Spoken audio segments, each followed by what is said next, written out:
Chapter 1387. After traveling with the Grandmaster of Heaven, Shi Dijun, and the others already knew about Wuxia's name, identity and background. In fact, his identity and background could not be a secret to such a mighty figure. It could not be hidden. After Shi found out about Wuxia's identity, she immediately understood that her son was definitely related to this kid. However, because of the Grandmaster of Heaven's warning, the Demon Empress and even the Demon Emperor Donghuang were moved. This kid is the successor of Ren's school chosen by my eldest senior brother. He is the representative with full authority. He also has a deep relationship with Jie school. Your Majesty, if you want to do anything, you have to think twice before doing anything. Don't blame me for not warning you in the future. With that sentence, Shi could already confirm. Her son must have a huge karmic relationship with Swordsmanship. When she returned and investigated Swordsmanship's information, she quickly found more clues, and was even more convinced of this point. Back then, the Crown Prince's Academy did not split up, but stayed in the ancestral land. Back then the 7th Prince, Yiqiong, had died in the Crown Prince's Academy. Now his aura had appeared. All of this showed that he was related to the astral souls. Under such circumstances, those who were not blessed could not obtain the 7th Prince's follower. Swordsmanship could meet all the relevant conditions. He was a young hero who improved rapidly. He was a genius of a generation and a genius. He was regarded as the successor of the Grand Pure One, and had formed a karmic bond with the Grand Pure One. He also had the help of the primordial beginning. He was also related to the 3 Pure Ones. He was the son of the leader of the astral souls, and the adopted son of the leader of the Wu people. Along the way, he had all kinds of magical and awesome things. Along the way, he had encountered many fortuitous encounters, and gained all kinds of magical abilities, that if such a person was not the son of destiny, who else could be? Only this kind of son of providence could possibly find traces of the 7th Crown Prince on this divided continent of the ancestral land. Furthermore, the 7th Crown Prince had clearly been confirmed to be dead, yet he was still able to revive. How could such a heaven-defying fate and resurrection be facilitated by an ordinary person? In summary, if someone had the ability to obtain the favor of the 7th Prince, that person had to be Swordsmanship, even if it was taken as a pet. Was it so easy to take a 3-legged golden crow as a pet? Based on all the above, Shiha had come to a conclusion long ago. This time, when she suddenly saw Wu Yuding, Shiha asked this question after careful consideration. Then she went straight to the point. If he were to beat around the bush, he would only make himself even more confused. He might as well go straight to the point. Yes meant yes and no meant no. They were all high-level cultivators, so they had some dignity, or rather some moral integrity. Wu Yuding took a deep breath and said, "The Demon Empress is indeed the Demon Empress. You have sharp eyes and hit the nail on the head." The Demon Empress immediately became excited. Even the sword moves in her hands became a little messy. After a while, she said nervously, "Little Sister Wu, it's their men who beat them up. Let's find a place to talk." As a mother, when she heard the news about her son, she was so excited that she didn't care about anything else. It was already the Demon Empress quality that she didn't forget herself. Wu Yuding was surprised. "You don't care about the seal here?" The Demon Empress was one of the top powerhouses of the demon race. Wu Yuding stepped forward bravely. Her biggest hope was to delay her for a while to buy time for Swordsmanship and his wife. Now that the Demon Empress took the initiative to give up the battle, it would be strange if she wasn't surprised. The Demon Empress smiled. "Wu people came today. Of course, it's within our expectations. It might be because of luck. It should be the day when the 8 Zuwu escapes. The demon race doesn't want to be a hired thug." "A hired thug? What do you mean?" Wu Yuding was confused. "Someone told the sorcerer tribe about us sealing the ancestral sorcerer, but that person also told us about it." Shiha's smile was very calm. "We and the Wu people have an ancient grudge. It's hard to reconcile our two opposing sides. A battle is inevitable. But if we start a war, because of someone else's provocation, and we even have to do what the instigator wants, it will make the world look down on the demon race." Shiha smiled proudly. "If we want to defeat the Wu people, we have to do it fair and square. 1,000,000 years ago, we sealed the Zuwu. Now, we can do it again. However, it's a different matter if you want to treat us as spears, as ferocious tigers that watch from the sidelines. So what if they're the 8 Zuwu? We'll let them go. Wu Yuding asked cautiously. That's not the whole reason, right? Of course. She has smiled. Of course there are other considerations. Wu Yuding couldn't help but sigh. She really admired the scheming and broad-mindedness of these ancient powerhouses. Especially, broad-mindedness. They could make a plan that lasted for thousands of years. And they could also make the world collapse in an instant. Even if it was an enemy, even if it had been sealed, when it came to the big picture, when it was instigated, it would still give up without hesitation. I can win, I can lose, and I can die. However, if you want to use us as marionettes, no one is qualified enough to do so, not even a saint. You can do whatever you want to me? What do you know? Therefore, the higher-ups of the demon race had already made a decision after receiving a message from someone. Moreover, just a few days ago, Empress Hutu came to the demon race palace in person and brought up a matter. It's time to fulfill the promise from back then. This sentence made the demon race emperor decide to release them on the spot. In the battle between the shamans and demons, the world was shattered. The Wu people lost. According to the agreement, they sealed themselves. I, Hutu, opened the reincarnation cycle, established the netherworld, transformed the primordial souls of the world, and opened the great Tao of reincarnation for living beings. In order to make up for the karma of the war between the shamans and demons, the people of the world were plunged into misery and suffering, and the world was fair and the vitality of all living beings. What about the demon race? As the victor, the demon race doesn't have to pay a price. The souls of those who died in the battle belong to the netherworld, and are under the jurisdiction of Empress Hutu. If the calamity arises again, the shamans and demons will fight again. At that time, life and death, victory and defeat will be up to each other. Are the opponents still there? Of course. What do you think of being schemed against this time, Your Majesty? Opponents may not be eternal opponents. Even if they are eternal opponents, there will be times when they cooperate. This instigation was too clumsy. Your Majesty is indeed a wise person. I'm just afraid that your brothers don't know when to back down and ruin this counterattack. I'll persuade them. The shamans and demons can't just be used as chess pieces. I think so too. Back then, in the completely shattered world, the conversation between the demon emperor and the Zuwu was still vivid in his ears. The cause and effect were clear at a glance. Therefore, the battle between the shamans and demons was the most intense battle in the history of the calamity. It was the most tragic battle, but it was also the battle that ended the fastest. The fight started quickly, developed quickly, and ended abruptly as well. Just when everything had developed to the extreme, it suddenly came to an abrupt end. The world returned to peace. Then it began a long period of recuperation. Even the demon race's heavenly court suddenly disappeared after the battle between the shamans and demons. Countless years later, during the investiture of the gods' tribulation, the world was in conflict again, until the final chaos of the 9 races. The Wu people and Zuwu did not appear again. Instead, the Taoists and the Western sect caused a war. The various races joined in, but from then on, the various races were exiled to the starry sky. In the mini-battles, Goddess Huta never appeared. She only used all her strength to regulate the netherworld and perfect the 6 paths of reincarnation. Today, the cleansing heavenly tribulation. This was a complete tribulation of the life and death of the entire race. Huta finally appeared. Moreover, the Wu people obtained a sage position. Therefore, when someone instigated discord, both sides realized that it was time to fulfill the secret agreement. However, releasing people was one thing.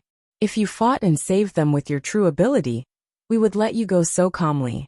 Firstly, we would not be happy. Secondly, this was also a big show. A big net.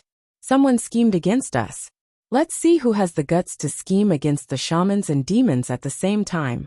This was a reverse calculation. The shamans and demons are mortal enemies, but they also appreciate each other. He flashed and took Wu Yuding away. She also disappeared. Then they arrived at a beautiful grotto heaven. The demon empress, he also said such a thing. This completely broke Wu Yuding's previous understanding. Her worldview was directly shattered. In people's long-held understanding, the battle between the shamans and demons was a battle of life and death. They would kill each other when they had the chance. At the very least, this was instilled in people's minds. However, the demon empress's first sentence was so earth-shattering. The battle between the shamans and demons was a battle of life and death.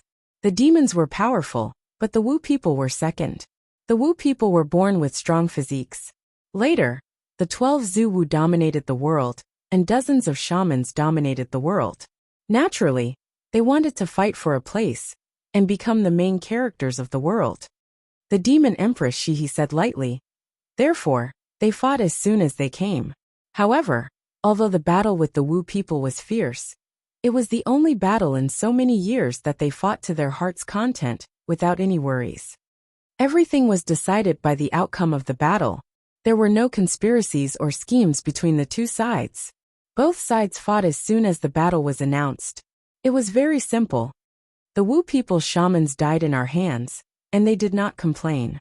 Our demon gods died in the hands of the Wu people, and they also left with a smile. There's no unwillingness, no vengeance that will last for generations. We were all from the same era, and our levels were similar. We would not bully the weak. As a Zenith Heaven Realm cultivator, we would never attack a Dao integration cultivator. We could not afford to lose face. Since we were all at the same level, life was life, and death was death. He smiled bitterly. In the end, the Wu people were defeated. The remaining 9 Zhu Wu wanted to commit suicide and accept the fate of the losers. However, Di Jun and Tai felt that it was a pity, so they proposed to seal them. They announced their deaths to the outside world. But in fact, they accepted the fate of the losers. They were indeed upright heroes. The future was just as we thought. From then on, the whole Eldritch world became a world of conspiracies. All kinds of schemes, all kinds of discomforts, all kinds of instigation, and all kinds of alienation made us physically and mentally exhausted. Even the Kuan Peng was almost ruined by the scheme. He was betrayed by his friends and family and he died. Damn it, the ending is approaching, but I have more and more ideas. I really want to knock myself out with the wine bottle. The wine in it. Chapter 1388.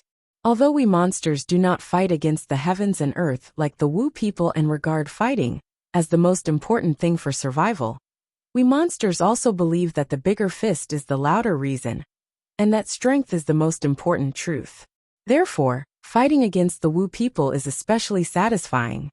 However, although the duration of the witchcraft calamity was short, it still caused great damage to the monster race. If not for the fact that Zhu Wu was a man of honor, he would admit defeat once he lost, and did not continue to fight. Just the self-destruction of Zhu Wu was enough to drag us, and Dong Huang down with him. How could we not know the severity of the situation? Therefore, if you give me a peach, I will give you a jade in return. Back then, sealing the ancestral sorcerer was already the limit. It was just a means to hide from the eyes of the world, and it was also a means to let the shamans and demons stop the war. Looking at it now, the descendants of all branches of the sorcerer tribe were still around, and each of them had their own opportunities. For example, the Great Flood sorcerer, who was inherited from the ancestral sorcerer Gonggong, could actually advance to the level of ancestral sorcerer with his own comprehension. How could it not be amazing? Also, the monster race has experienced many catastrophes. Not only me and my wife, Dong Huang, and the monster master are still alive. Most of the 365 monster deities are still alive. This is the cause and effect of the witchcraft calamity. The more Wu Yuding listened, the more shocked she became. So this was the truth of the witchcraft calamity that had been passed down since ancient times. Just like what the demon empress said, if the Wu people had continued to fight against the higher-ups of the monster race when they lost, the most direct result would have been the destruction of Zhu Wu of the Wu people. However, it would also have taken away the monster emperor and monster empress Dong Huang, the monster master, and a considerable part of the monster deities.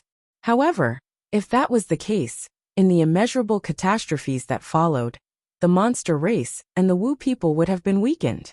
How could they escape the fate of being destroyed by other forces? Even if there were still fish that escaped the net, they would not be able to rise up again and fight for the main character of the world. The demon empress continued. The witch demon cataclysm was won by the demon race. However, after the cataclysm, the investiture god's cataclysm, and the journey to the west cataclysm, which symbolized the rise of the Western sect. After many calculations, the demon race was always in the calculations and was constantly weakened. I was sitting at home for no reason and was suddenly bitten. I'm really tired. I'm getting more and more annoyed by this kind of endless calamity. So we followed the Tao ancestors' advice and withdrew from the conflict. Facts have proven that if we monster clans do not want to retreat and try our best to hold on, we will only be seen as the target of the other clans. We will definitely be targeted to the point of extinction. Even if we are not afraid, who wants to fight in such an atmosphere of conspiracy and be ground to death by a blunt knife bit by bit? Especially after experiencing the battle between pure men like the Great War with the Wu people. When faced with other schemes, we were bound everywhere and were always furious because of being schemed against by others. Everyone felt aggrieved because of the losses, but they did not know how to deal with it. If they played mind games with others, they would be beaten to death in minutes. Shiha recalled the grievances during that time, and could not help but sigh. Her words were full of sorrow. My 10 sons were originally blood brothers. They were so close that they could give in to each other for anything. Moreover, my 10 sons never coveted the position of the Demon King.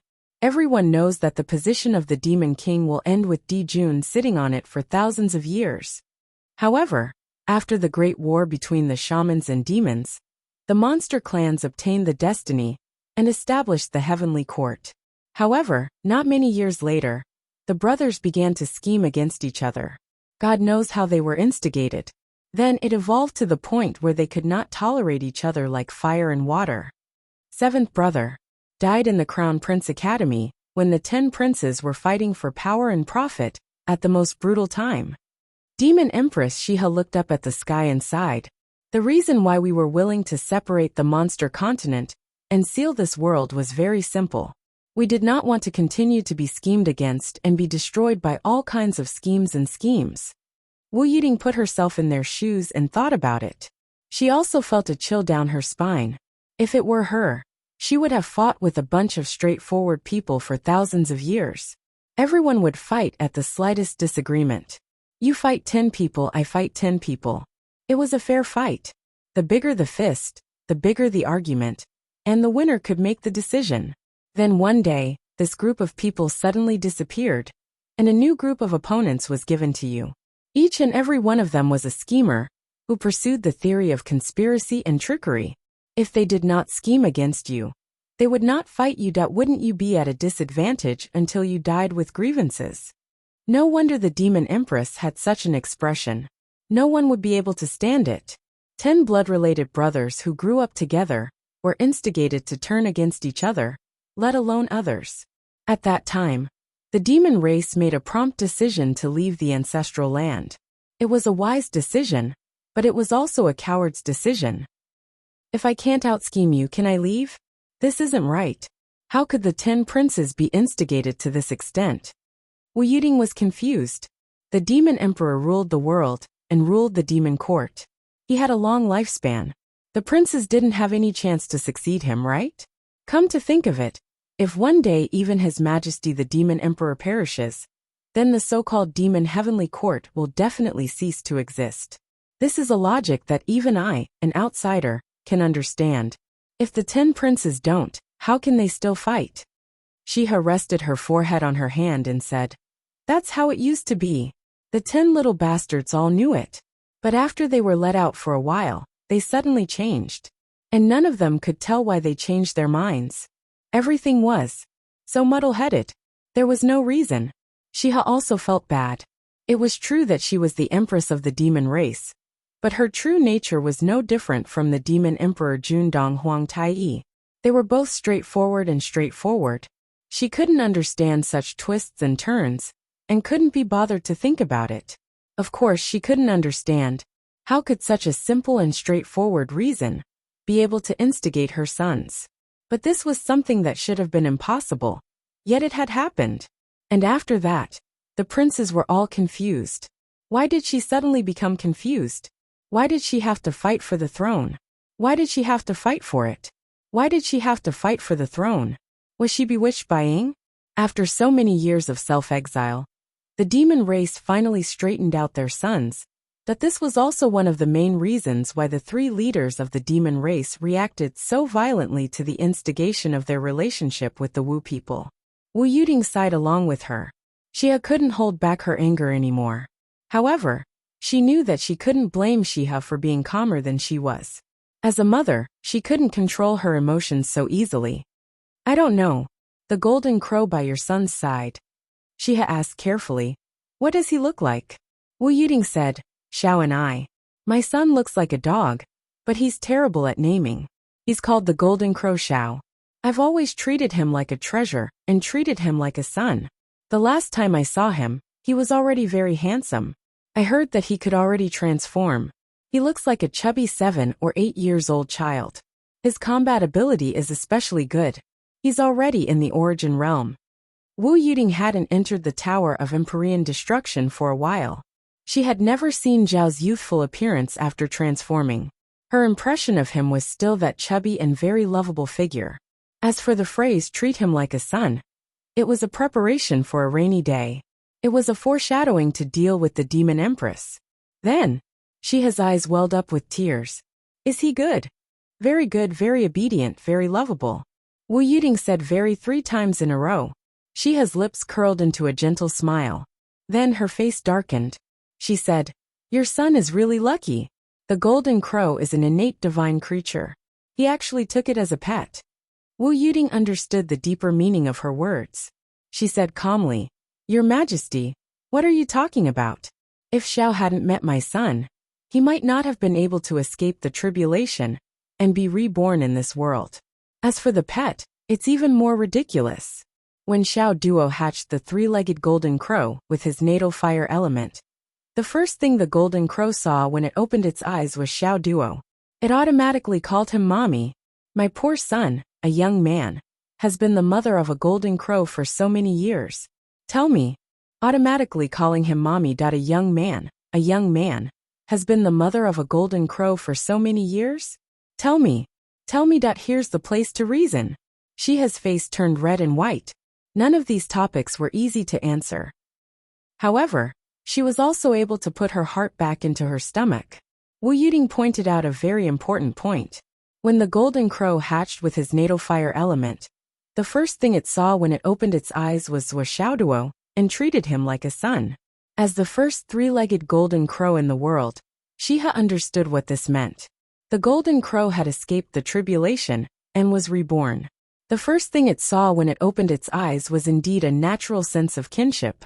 In this way, the pet contract connection she was most worried about would definitely not exist. Calling a boy mommy. The expression on Xia's face became very interesting again. She gently bit her rosy lips with her pearly white teeth, and the expression in her eyes changed. Yes, he calls my son mommy and my daughter daddy. This relationship is a mess, but he doesn't change. This is the way he wants to address me. Wu Yuding looked helpless. Every time he sees me, he sweetly calls grandma to come up and ask for kisses, hugs and hugs. Sigh. This little kid is always so naughty, but I like him from the bottom of my heart. This little grandson of mine. Ha ha ha, he's too naughty. She sounded naughty and seemed to be reprimanding him, but she was beaming with joy. Anyone could see how much Wu Yuding liked her little grandson. Calling a son mommy, calling a daughter daddy. Why did he call Wu Yuding grandma? Shouldn't he call her grandpa? What am I thinking? Is this the key point? The key point now is the relationship and seniority. Xia's face was like a dye shop, with all kinds of colors, green, white, red, purple, blue, and black. My son has become someone else's little grandson? Little brat. What should I do if you call me that? After all this time, I've summoned a mother-in-law into the house? There's a father-in-law outside? Oh my God. Xia's face suddenly darkened. Chapter 1389. Cough, cough, cough. Shiha coughed. Wu Yuding kept a straight face and pretended that she didn't know anything. Demon Empress you are. It's nothing. I caught a cold from the wind a few days ago. No matter how graceful and elegant Shiha was, she didn't want to speak at this moment. She said something that no one would believe, but it wasn't a complete lie. After all, her face was really a little hot. Sister, what did you say that kid's name was? Xiao. My son is good in every way. He's handsome and has a high cultivation level. His name is terrible. He's such a good kid, but he's called Xiao. I don't know what he thought. Xiao. Shiha couldn't help but be fascinated. She didn't feel offended at all. There was no need to say more. Just the name Xiao was enough to prove a lot. Most people would name their children Xiao. It was an obvious nickname. They would treat their children like a treasure and dote on and protect them. Shiha was also a mother. How could she not know this when she put herself in her mother's shoes? Xiao is the treasure of the whole family now. Wu Yuding said that Zhao's treatment was 10 times better. As for how Zhuo trained him, how he ran around the Tower of Annihilation, how he was beaten up by Zhuo, how he was beaten up by Zhuo, how he was often burned into a bald bird by the essence fire art, that these were definitely things that couldn't be said. As for the rest, how Xiao was mischievous, how weird he was, how he swallowed resources and ruined countless spirit plants, spirit fruits, spirit seedlings and spirit roots. These were all things that could be said and talked about in a big way. Wu Yuding, who also had the 9 feet higher sky attribute, wouldn't let go of such a good opportunity. Also, how he pecked little Gigi with his little sharp beak, and how he drilled a hole in someone's. But that these were things that could be said selectively. Demon Empress, Shiha laughed heartily. To know so clearly what kind of life her son was living, how carefree and unrestrained he was, how he could do whatever he wanted, how relaxed and happy he was. Shiha felt very satisfied and envious just by listening to it. She really hoped that she could participate in this beautiful period of time. That would be such a happy period of time. By the way, he has a sword with him, right? Shiha smiled, looking much more relaxed. Yes, that sword is Her Majesty Empress Wa's personal sword. Wu Yuding said blandly. Since it is the sword of Her Majesty Empress Wa, it is the holy weapon that should be worshipped by our clan. Wu Yuding was telling the truth. Aside from being a primordial divine artifact, the Wahuang sword was a genuine treasure of virtue. It was also Empress Nuwa's personal sword. Aside from being a saint of the Yao race, Goddess Nuwa was also the mother of humanity. She had always been worshipped by humans. Ever since the Wahuang sword entered the Tower of Void Extermination, it had been recuperating and nourishing itself with countless resources. Occasionally, it would come out to kill enemies spontaneously. The Wahuang sword was originally Empress Wa's personal weapon and had an immortal sword spirit. It could barely be used in a short period of time. Zhuo and Zhuo also had their own weapons. Although the Wahuang sword was good, it was not taken seriously by Zhuo. For Zhuo and Zhuo, whether it was the cat spirit sword, the spirit snatching sword, or the 9x9 cat hammer, they were irreplaceable, no matter how easy it was to use them, or how easy it was to use them. Not to mention that these weapons have been nurtured step by step, since the two were at their weakest. They had a deep relationship with each other. During this period of time, they had encountered a lot of opportunities. They had drunk blood and seized lives, weathered storms, and seen the vicissitudes of life. They had vaguely developed the embryonic form of transforming into divine artifacts. As long as they kept using them for a long time, one day, they would surpass the Wahuang sword in all aspects. Therefore, Zhuo and Zhuo had never thought of using the Wahuang sword from the beginning to the end. Otherwise, if either of them wanted to, the Wahuang sword would have undoubtedly changed hands, since it had been in the Tower of Void Extermination for a long time. Even if it used to be Empress Wa's divine weapon, now that he was talking about it in front of Shiha, it was of great significance. Shiha smiled more and more happily. Her attitude toward Wu Yuding became much more cordial in an instant. In particular, Shiha was very sure of one thing. Perhaps Wu Yuding and the others had already guessed Zhao's identity, but they didn't know it for a long time before. Because the primitive age and the current historical knowledge of the astral souls had been separated for too long. Then there was a problem. They didn't know the identity of your son, but they still treated him like that. There was only one reason: they really liked him. They didn't have any other purpose. And what was more rare was that they didn't want anything, not even a supreme treasure like the Wahuang sword, a virtuous saint weapon. Didn't that mean that they didn't have any intention of scheming? It was an undeniable fact. They didn't want such a great temptation. What kind of spirit was this? What kind of moral integrity was this?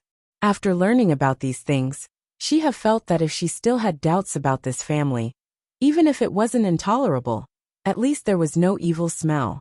If she put herself in his shoes, she knew that she couldn't remain indifferent to a divine weapon, like the sword of Empress Enviwa. Sister's family is really, she had praised from the bottom of her heart. But halfway through his words he suddenly felt awkward. Her son called her grandma, but she called her sister. Based on seniority, did she have to call her aunt?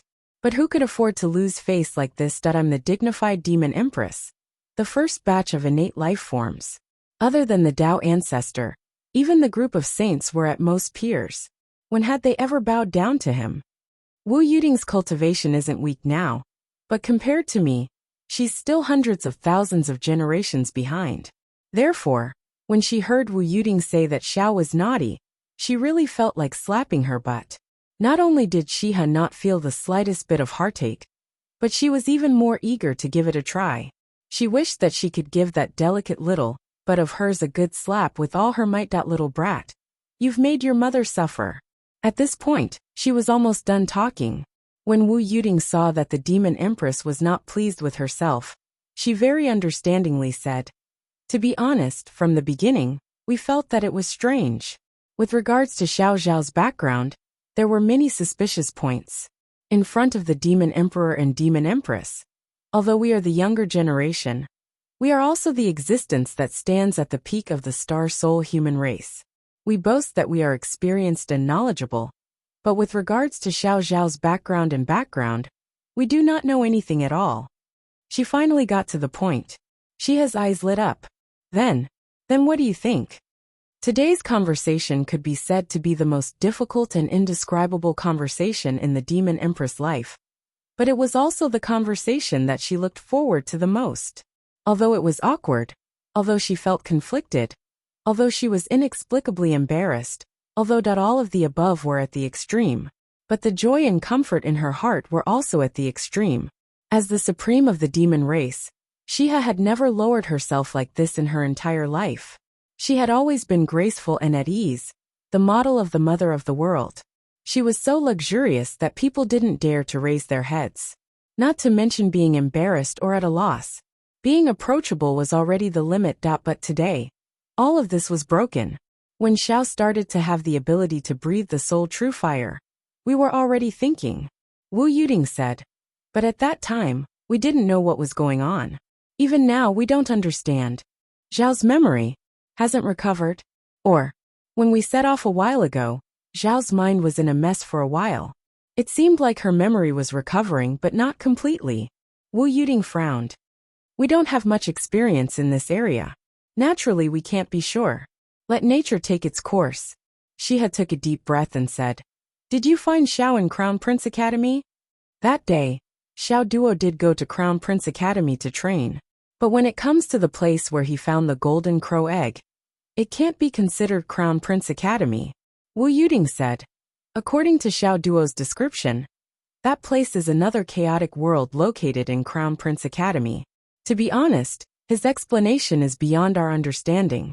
To this day, we still don't understand it. After all, Crown Prince Academy can be considered a paradise, an independent space.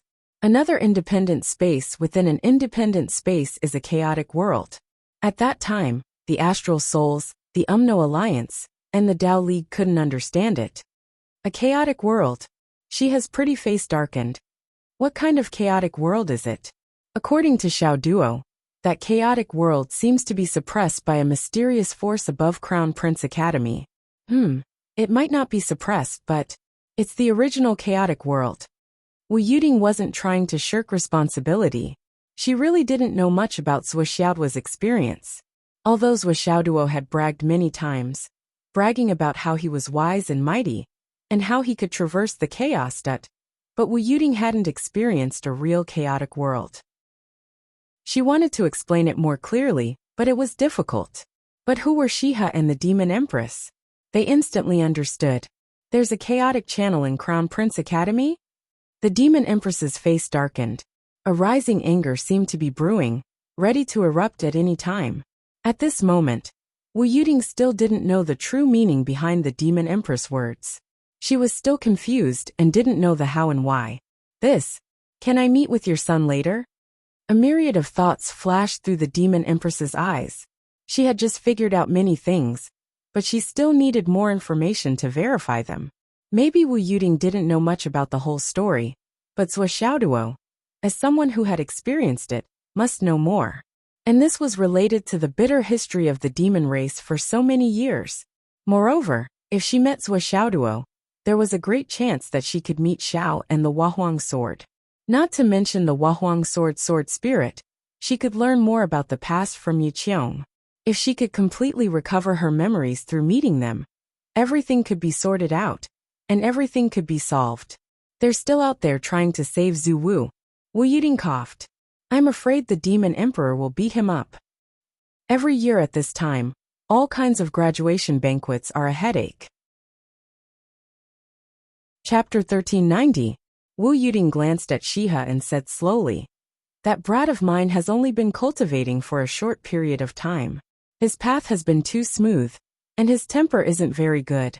If he gets hurt, he probably won't cooperate. Then, she smiled bitterly and said, Demon Empress, please understand. I don't mean to threaten you. After all, our two clans have a very deep relationship now. That brat's temper is really like he doesn't want to leave when he's pulled. Sometimes it really gives me a headache. I really want to beat his, but until it blossoms. Shiha also smiled bitterly when she heard this. That brat of yours not only has a bad temper, he also has a very strong backer. As for the worries of us injuring or killing him, they don't exist at all. Even the immortal slaying flying blade couldn't do anything to that brat. And it was almost stolen along with the gourd. Right now, it's just a show outside. Wu Yuding said. Then after this is over, let's have a gathering? Okay. After the agreement was made, the Demon Empress became more spirited. Her eyes were filled with anticipation. Right now, the Demon Empress wanted the battle to end quickly more than anyone else. It would be best if the battle could end immediately. Hurry up and release those few unlucky ancestral shamans of the shaman tribe. And let my son and I reunite as soon as possible. Then let's go out and take a look. Thus, the two women walked out hand in hand. While the two female experts were deep in conversation, the battle outside became more chaotic. At this moment, the four Golden Crow princes had already retreated to the side and were eyeing covetously. On the battlefield, the Demon Emperor was fighting Zhuo and the Flood Witch by himself. The battle between the three strongest cultivators of the three continents was so violent that the battle space was isolated. Although outsiders could see it from afar, they were unable to interfere.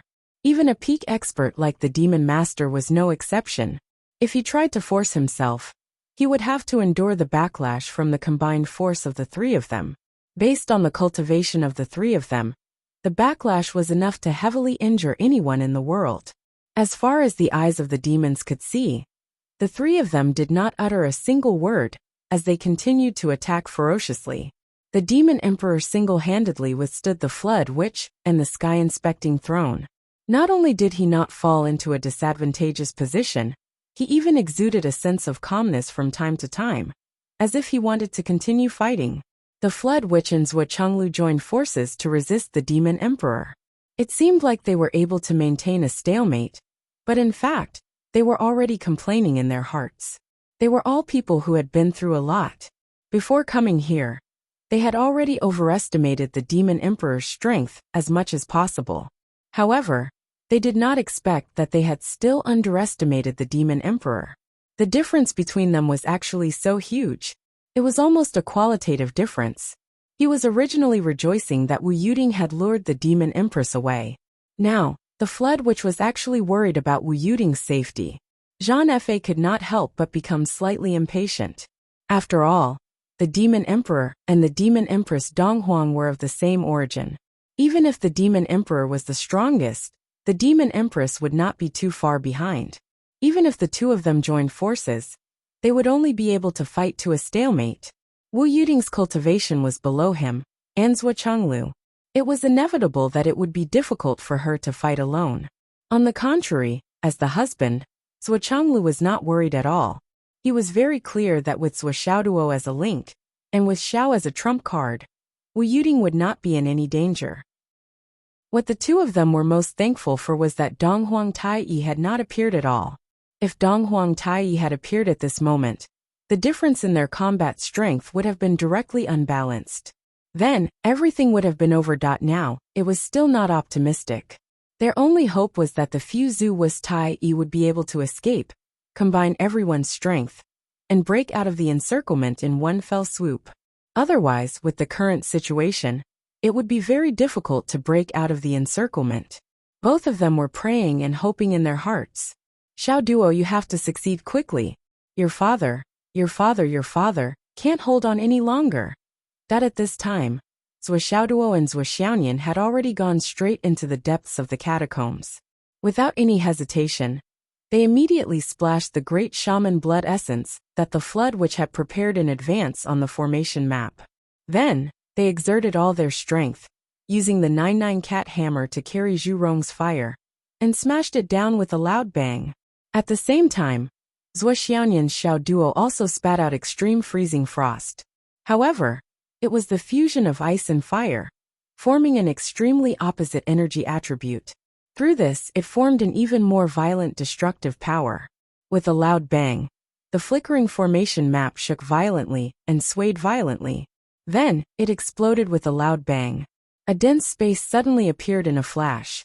Zhuo Xiaoduo still did not hesitate and rushed in head first. Then Zhuo Xiaoyan, who had grabbed the back of Zhuo Xiaoduo's robe, was brought in quickly. Immediately, the formation map flashed again, repeating the original seamless state. The next moment, both of them felt as if they were in an independent world. They were in the void of an unknown height, and were falling rapidly like meteors. Both of them reacted quickly. In the blink of an eye, they had already lifted their qi and were as light as a feather. However, they were shocked to find that both of them had already landed on the ground. It was as if they had been suddenly pulled down. At this moment, they were standing on a majestic and towering mountain. No, all around them were majestic mountains. They were so high that their peaks could not be seen. It was more like a deep pen container. And Zhuo Xiaoduo and Xiao Duo were standing in this pen container. Near the place where they landed, there were 9 people sitting together in a big circle, drinking wine. Those 9 people were still holding their wine bowls, and looking up with interest at Zhuo Xiaoduo and Zhuo Xiaoyan, who were floating down. These 9 burly men were all tall and sturdy. They had the back of a tiger and the waist of a bear. Even though they were sitting down, they were almost as tall as an ordinary person. If they stood up, each of them was conservatively estimated to be about 2.5 meters tall. As far as the eye could see, the 9 people's faces were simple, but there was a sense of heroism, that kind of mighty aura, that belonged to male creatures. If one had not experienced it before, just looking at the 9 of them would be immediately clear. Majestic and mighty, even if they were just sitting there without moving, they were still like mountains, as deep as the abyss, and as awe-inspiring as the peaks. It made people involuntarily feel that although they did not show any power, as long as they moved, they would be invincible. They could even flatten a mountain. Zhuo Xiaoduo and Zhuo Xiaoyan just happened to land in the middle of the 9 people. Fortunately, the 9 people were just sitting in a circle, and did not set up a table. Otherwise, Zhuo Xiaoduo and Zhuo Xiaoyan would have fallen directly into the soup bowl. In an instant, it became a cat and dog soup. The 2 of them could not help but be stunned for a moment. They were stunned and did not know what to say for a long time. Zhuo Xiaoyan was obviously more nervous than Zhuo Xiaoduo. She hugged Zhuo Xiaoduo's arm. Her big round eyes kept scanning the faces of the 9 people. Zhuo Xiaoduo scratched his head subconsciously. What was going on? How could there be 9 of them? Didn't they say that there were only 8 people trapped in this realm? What was going on with this extra one? This was a very serious error in the information. Looking at the clothes of the 9 big men, they were almost exactly the same. They were all wearing coarse hemp robes. 9 pairs of eyes all stared at the Zhu Rong true fire that Zhuo had not yet retracted. After a moment of shock, they all smiled bitterly. I didn't expect that someone from the Wu people would finally come. But it is a disciple of a brother who is no longer here. I don't know if it is a coincidence or not. When he spoke, there was a hint of disappointment and loneliness in his voice. As the Zhu Rong true fire on Zhuo's body gradually disappeared, the unique aura of the 1,000 Souls Nightmare Hammer surged out. One of the big men suddenly showed a look of surprise in his eyes. He murmured, "No, it is mine." Another man curled his lips and said, "Don't flatter yourself. Didn't you see that girl's body is full of extremely cold aura? I am 99% sure that it has something to do with me." Another man stared at the 2 hammers and said, "This guy is very strong. He is like me when I was young." The person at the end of the line said disdainfully, "You're all shameless. What are you looking at? You're all hoping to have something to do with yourself. Are you all blind? Are these 2 brats from our sorcerer tribe? Can't you see that they have the god-slaying sword, the light of the Tai Chi diagram, and all kinds of gourds? How can the Wu people have such talents? How can they have such luck?" Ha ha ha ha. The 9th man who had been silent all this time laughed. He shook his body and revealed his true appearance.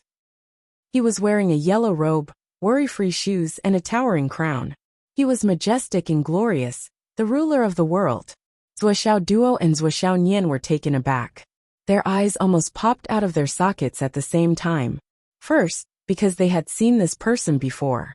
Second, because this person was not the second leader of the demon clan, the brother of the demon king, Dong Huang Tai. Who was he? His Majesty Dong Huang Tai. Zhuo's lips suddenly opened. He couldn't help but open his mouth wide. He. Why is he here? The enemy they were most afraid of was His Majesty Dong Huang Tai. His Majesty Dong Huang Tai hadn't shown up since the beginning of the battle. They thought that he was not here, but he was guarding somewhere else. How could he be here? After so much effort, they finally broke in. They were relieved. When they were glad that they didn't meet Dong Huang Tai, they found that fuck. The big guy was lying in ambush here. Wasn't this asking for his life? Zhuo was really stunned. Did Nian Mao and I walk into a trap? Just as he was feeling scared, Dong Huang Tai suddenly shouted, "How dare you, little bastard! How dare you ruin the demon clan's plan for thousands of generations? I'll kill you today." As he spoke, he took out the Dong Huang bell. His eyebrows were furrowed, and his whole body was filled with murderous intent. He knocked on the Dong Huang bell with his palm. Instantly, there was a melodious and pleasant sound. Ah! Zhuo Duo and Zhuo Tai moved at the same time. They had already slipped behind one of the Zhu Wu. Zhuo Duo shouted, "Seniors Zhu Wu, listen to me. We didn't gather all the elites of the Wu people to rescue the seniors Zhu Wu. Now that Tai Dong Huang Tai is surrounded by us, it's the best time to work together to get rid of him. Hurry up and attack together. Cut off one of the Demon King's arms and greatly damage the Demon Clan's fate. Everyone attack together. I'll hold the line for you." Chapter 1391. Dong Huang Tai and the 8 Zhu Wu were all stunned. Damn, this kid's brain works too fast. He clearly saw us drinking with Dong Huang Tai, but he still managed to sow discord between us. What a great temptation. The 8 Zhu Wu combined forces to encircle Dong Huang. Even if Dong Huang had the Dong Huang bell, he would still die. Once Dong Huang died, not only would the Demon King lose an arm, but more than 30% of the Demon King's fate would also be lost. So, what reason did they have not to do it? That was right. If the Sorcerer tribe and the Demon tribe were still at odds with each other, then it would not be a question of why they should not do it. Ha ha ha ha. Roar. Howl. Ha ha ha ha. Wah ha ha ha. Ha ha ha ha ha. Dong Huang and the 8 Grand Magi laughed heartily. Some of them were holding their stomachs, some were slapping their thighs, some were flipping on the ground, some were spitting out saliva. They really didn't care about their image, especially the guy in the middle, who had a leopard head and round eyes, and looked like a hedgehog. He almost spat out his teeth. Zhua Xiaoduo stuck his head out and looked at the strange scene in front of him. He scratched his head and continued to look confused, not knowing what to do. What's going on? Are you fucking kidding me? Or are you kidding me? Or are you kidding me? Dong Huang stood up and laughed. Congratulations to all of you. Today is the day you will be able to leave this place. From now on, the dragon swims in the sea, the phoenix soars in the sky is high for the birds to fly, and the sea is wide for the fish to swim. One of the ancestral magi said solemnly. Although the feud between the magi and demons has become a thing of the past, the heavenly calamity has begun, and the two races are once again at odds with each other. After leaving this time, there will definitely be a life and death battle in the future. Brother Dong Huang, take care. This is the head of the 6 sons, the head of the grand sun True Flame. Don't let it be schemed against by others. Dong Huang laughed and said, Dijiang, although I don't have the brain to play tricks, I am better than you. What you said is exactly what I want to say to you. Another ancestral sorcerer said impatiently, Don't open your mouth and keep talking about me. It's so awkward. Is it so difficult to call yourself I? I don't like your pretentious dogshit look. You're just a crow. Why are you pretending to be cool? Dong Huang's smiling face suddenly turned ugly. Xianming, are you provoking me? Xianming shrugged and clapped his hands. Instantly a bone-chilling coldness overflowed. The entire area was covered in ice. The ground under his feet turned into a glacier. The glacier then turned into black ice. All of a sudden, the whole place was filled with ice crystals. He raised his head and said proudly, You're anxious. You're still like this after so many years. You're anxious because I poked you. At the very least, what did I say wrong? Could it be that you're not a crow? Could it be that you're a phoenix? Besides, you keep calling me emperor in front of us. Do you think you're our emperor? Do we recognize you as our emperor? Oh, look at your pale face. I can't believe you're so angry, just because I said one sentence. You're really worthy of being a Bai in the untainted land. Today you're still a Bai Yen. Well, I heard you're still single. Then I should say you're a Bai Yen. TSK. Even the air froze as he spoke. Zhua Xiaoyan saw this scene, and couldn't help but feel satisfied. It turned out that there was such an end to the power of ice. She was not alone. Zhua Xiaoduo was dumbfounded by what he saw. Seeing this Xianming Zhu Wu with his own eyes, Zhua Xiaoduo couldn't help but think of the Ice Nether Witch. They had the same ice attribute, the same power of cultivation techniques, and the same temper that their way of doing things was also exactly the same. Especially that familiar cheap smell. It was like a gust of wind. If he hadn't seen the other party speak, he would have thought that the Ice Nether, which had come personally. It seems like the Ice Nether, which not only inherited the Xianming Zhu Wu's cultivation techniques, but also his personality. It's just that the inheritance of his personality is a little too much, but the inheritance of his cultivation technique is a little lacking. Is this the characteristic of the Xianming cultivation technique? This is really breathtaking. Dong Huang was so angry that his whole body was trembling. Xianming, you'll die because of your mouth one day. There won't be any accidents. That's all I'm saying today. Dong Huang was furious. Ha ha ha. I'm scared because of what you said. Xianming shrugged. He didn't care about it from the inside out. The other 7 ancestral sorcerers were speechless. Dijiang and Gonggong sighed. It wasn't easy for Xianming to live until now. How could a good shaman have such a mouth? They didn't know how many unnecessary wars had been caused by this cheap mouth. In those years, the Wu people had become the enemy of the whole world. Most of it was because of this mouth. The rest was because of the brotherhood. They couldn't just stand by and watch someone die. Sometimes the Zhu Wu felt lucky.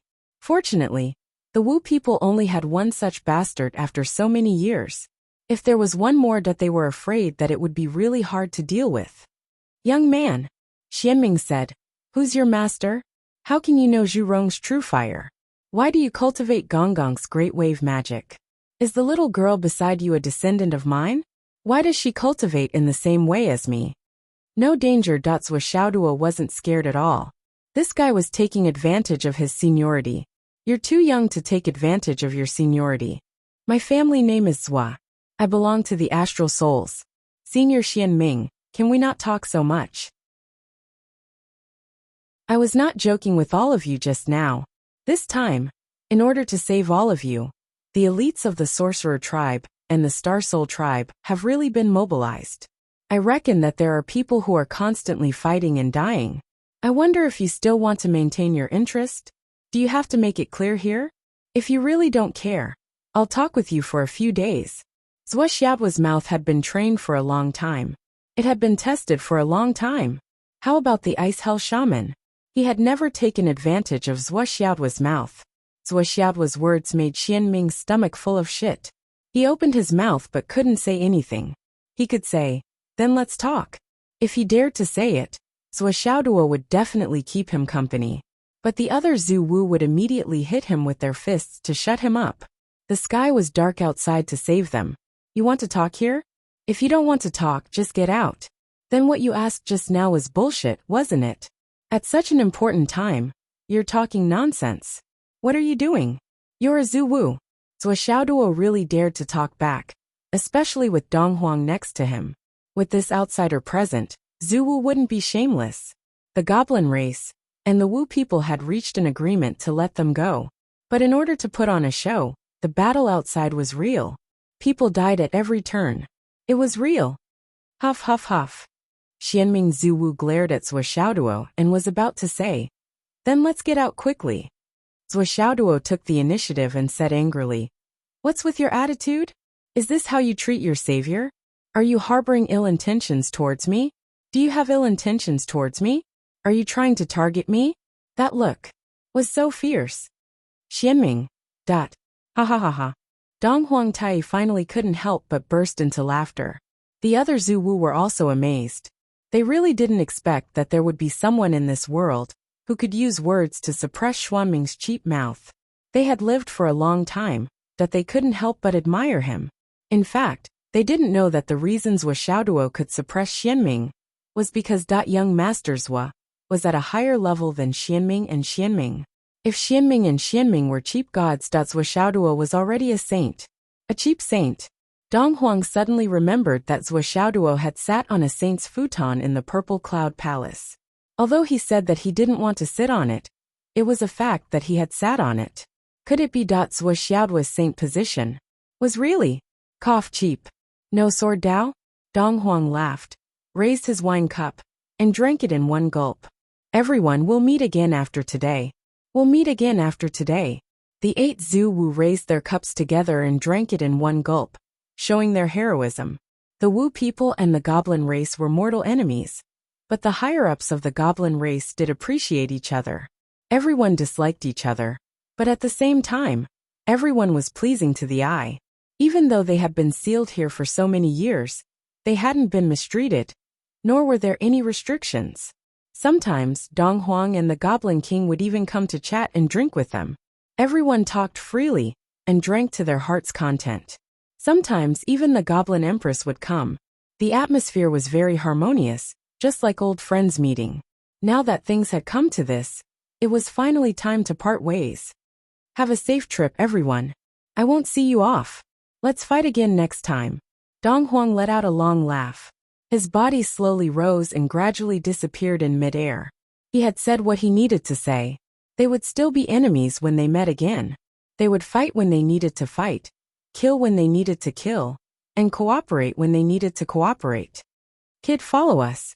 Seeing Dong Huang's figure disappear, the 8 Zhu Wu gathered their strength and combined their strength. Their power soared to the sky. Following a loud explosion, the entire demonic beast imperial palace flipped over. The restriction outside had been broken by Zhuoxiao. Although it had been mended, the flaw still existed. At this moment, the 8 Zhu Wu worked together. Of course, the only way was to destroy everything. With this loud bang, the 3 people who were fighting outside stopped. Then, the 8 Zhu Wu broke the seal and reappeared in the world. 8 devil-like figures stood in the dust-filled sky, looking up to the sky and laughing loudly. I'm out. Goblin King Dijuan, who had expected this, also laughed. I'm out. Zhuo Changlu and the Flood, which were experienced people. They could see the big picture from the small details. They instantly connected the dots of the rescue operation. How could they not guess that the Goblin King might have deliberately released the 8 Zuwu. They couldn't help but admire the Goblin King's magnanimity. The great enemy that had been imprisoned and sealed by him for so many years had finally broken free. Even if it was intentional, the Demon Emperor's laughter was hearty and filled with faint anticipation. It was enough to show how noble and pure his nature was.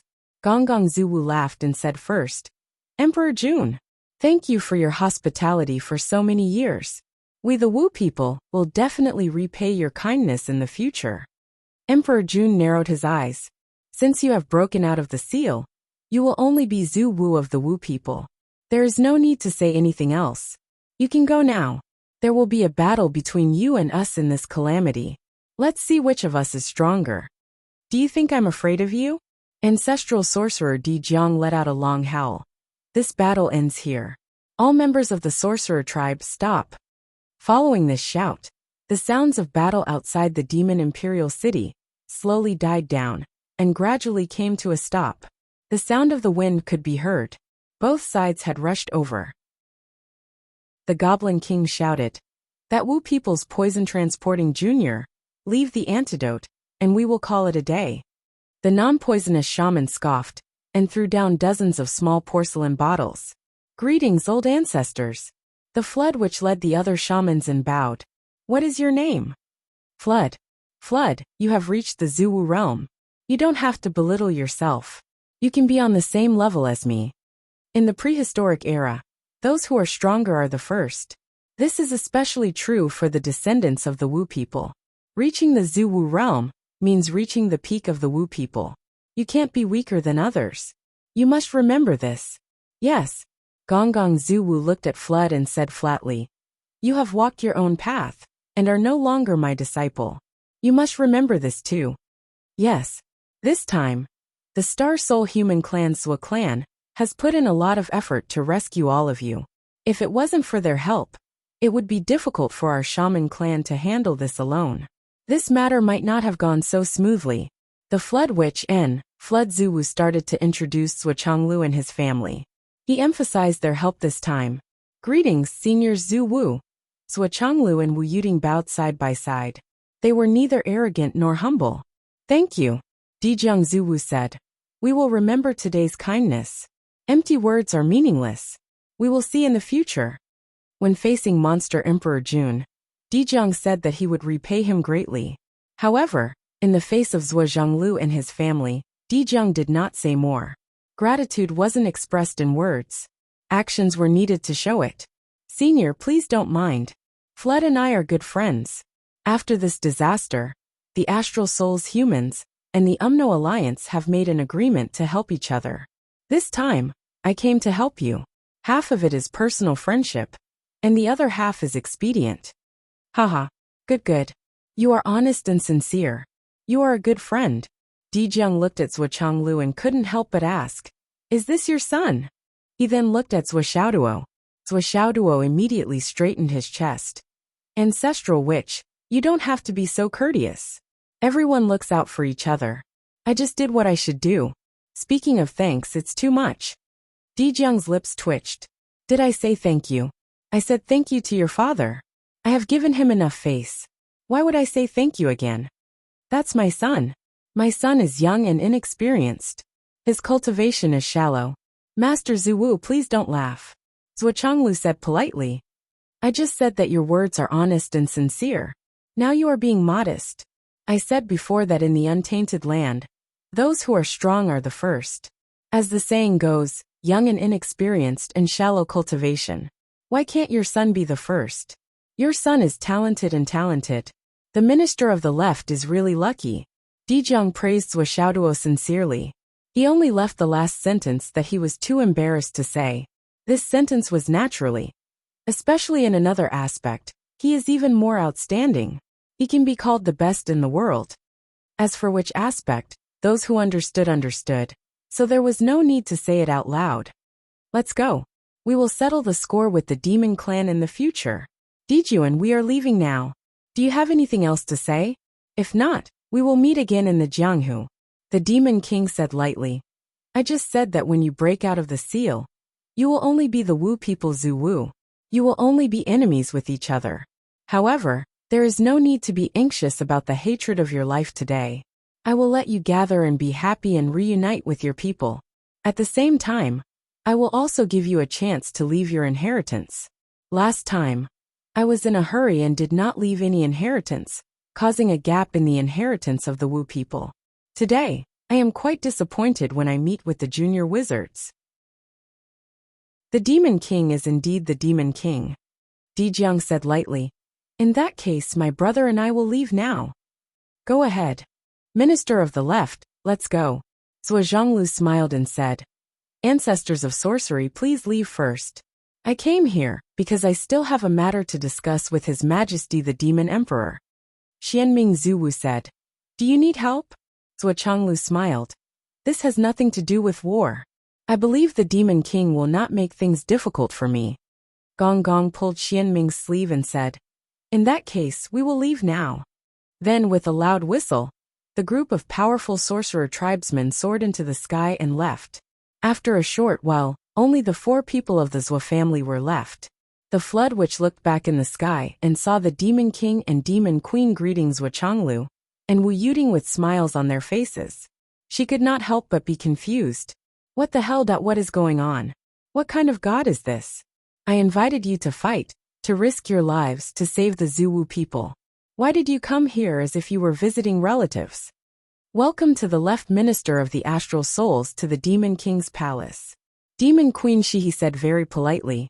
Seeing this, Demon King Jun could not help but be stunned. He had really forgotten how long it had been since his queen had lowered herself like this.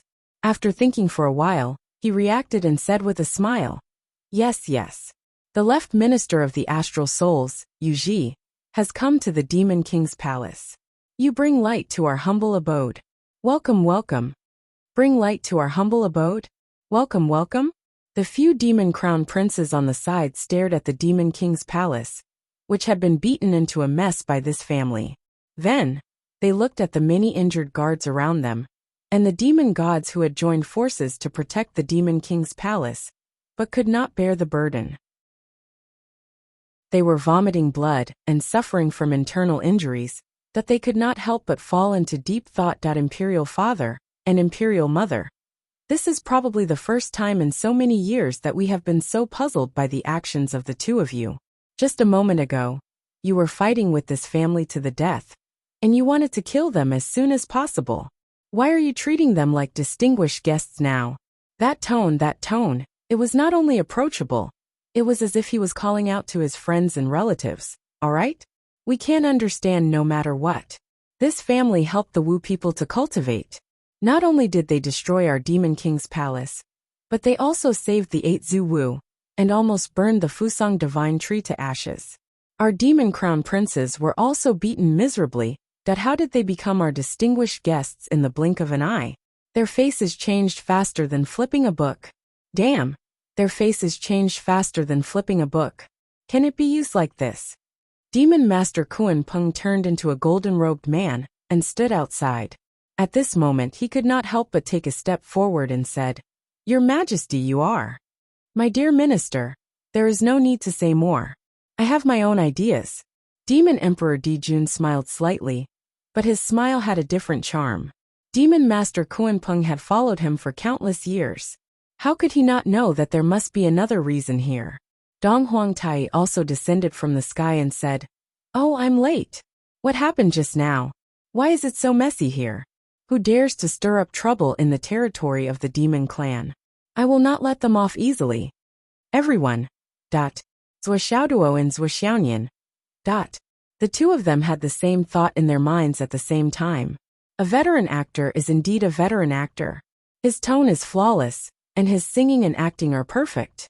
Even we, who know the ins and outs of the story, can't see any flaws.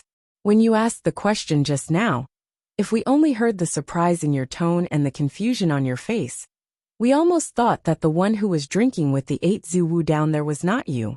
Demon Emperor Dijun sighed and said, Second brother is here. Just now, the Wu people sneaked into the Demon King's palace and saved the 8 Zhu Wu. From now on, there will be a lot of trouble in this world. Oh, Dong Huangtai stomped his feet and said, There is such a thing.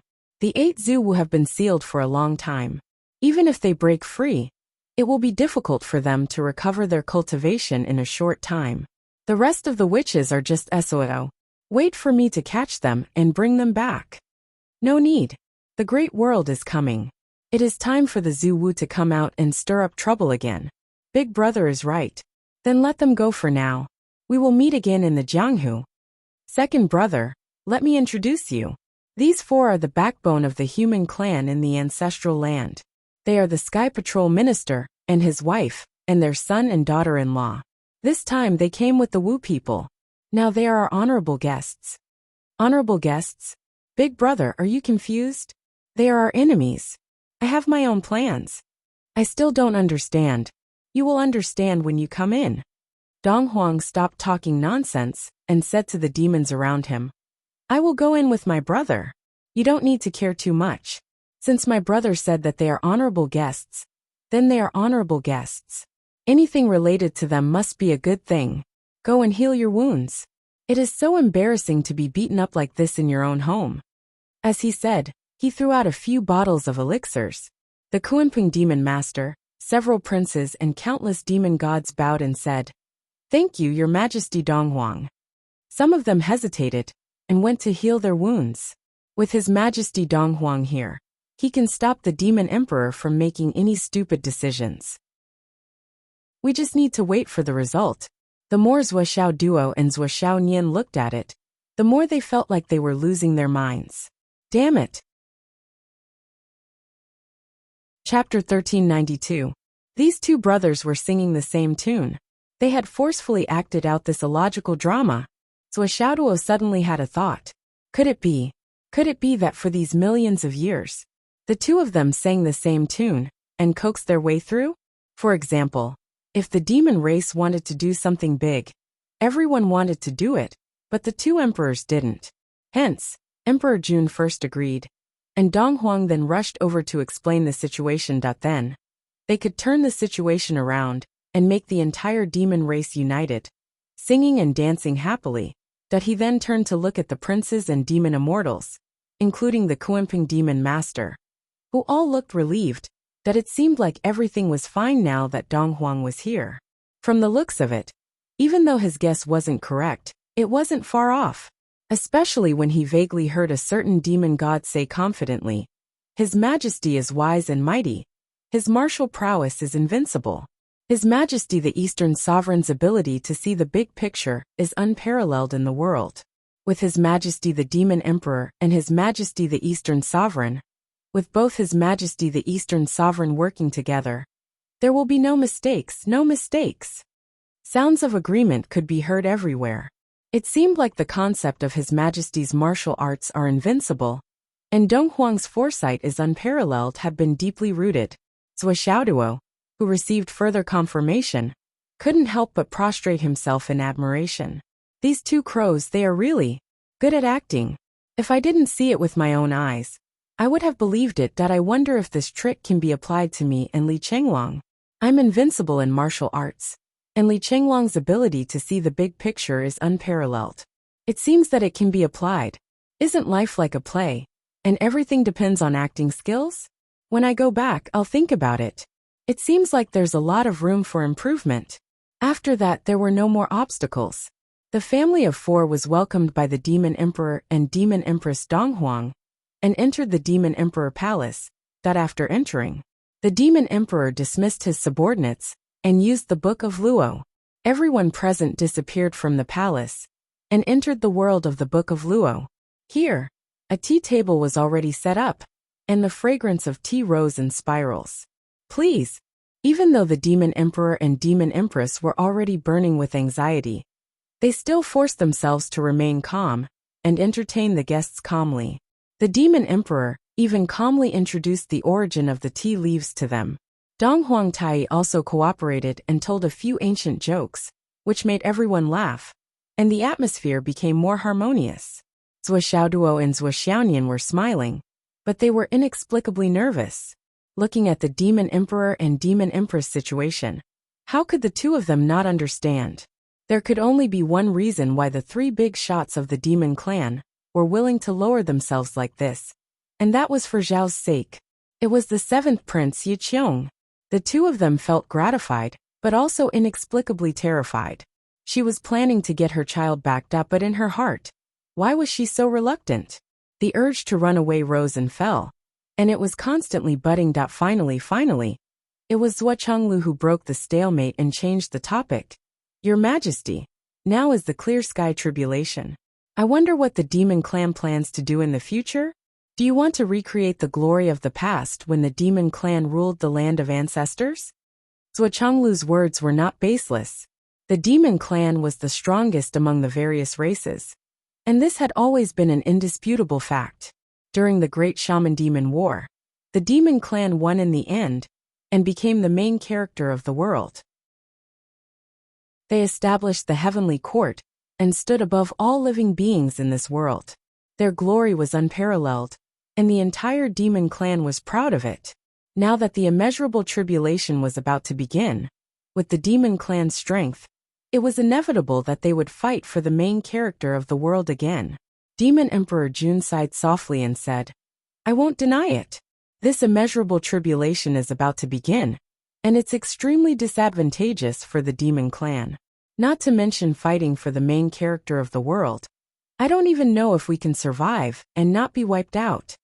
Now that the immeasurable tribulation is about to begin, there are already countless schemes and cruelties hidden within. The demon clan has never been afraid of fighting, let alone fighting.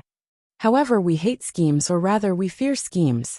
On the surface, the demon clan's strength can be said to be the strongest among all the races, and they are a strong contender for the winner of this immeasurable tribulation.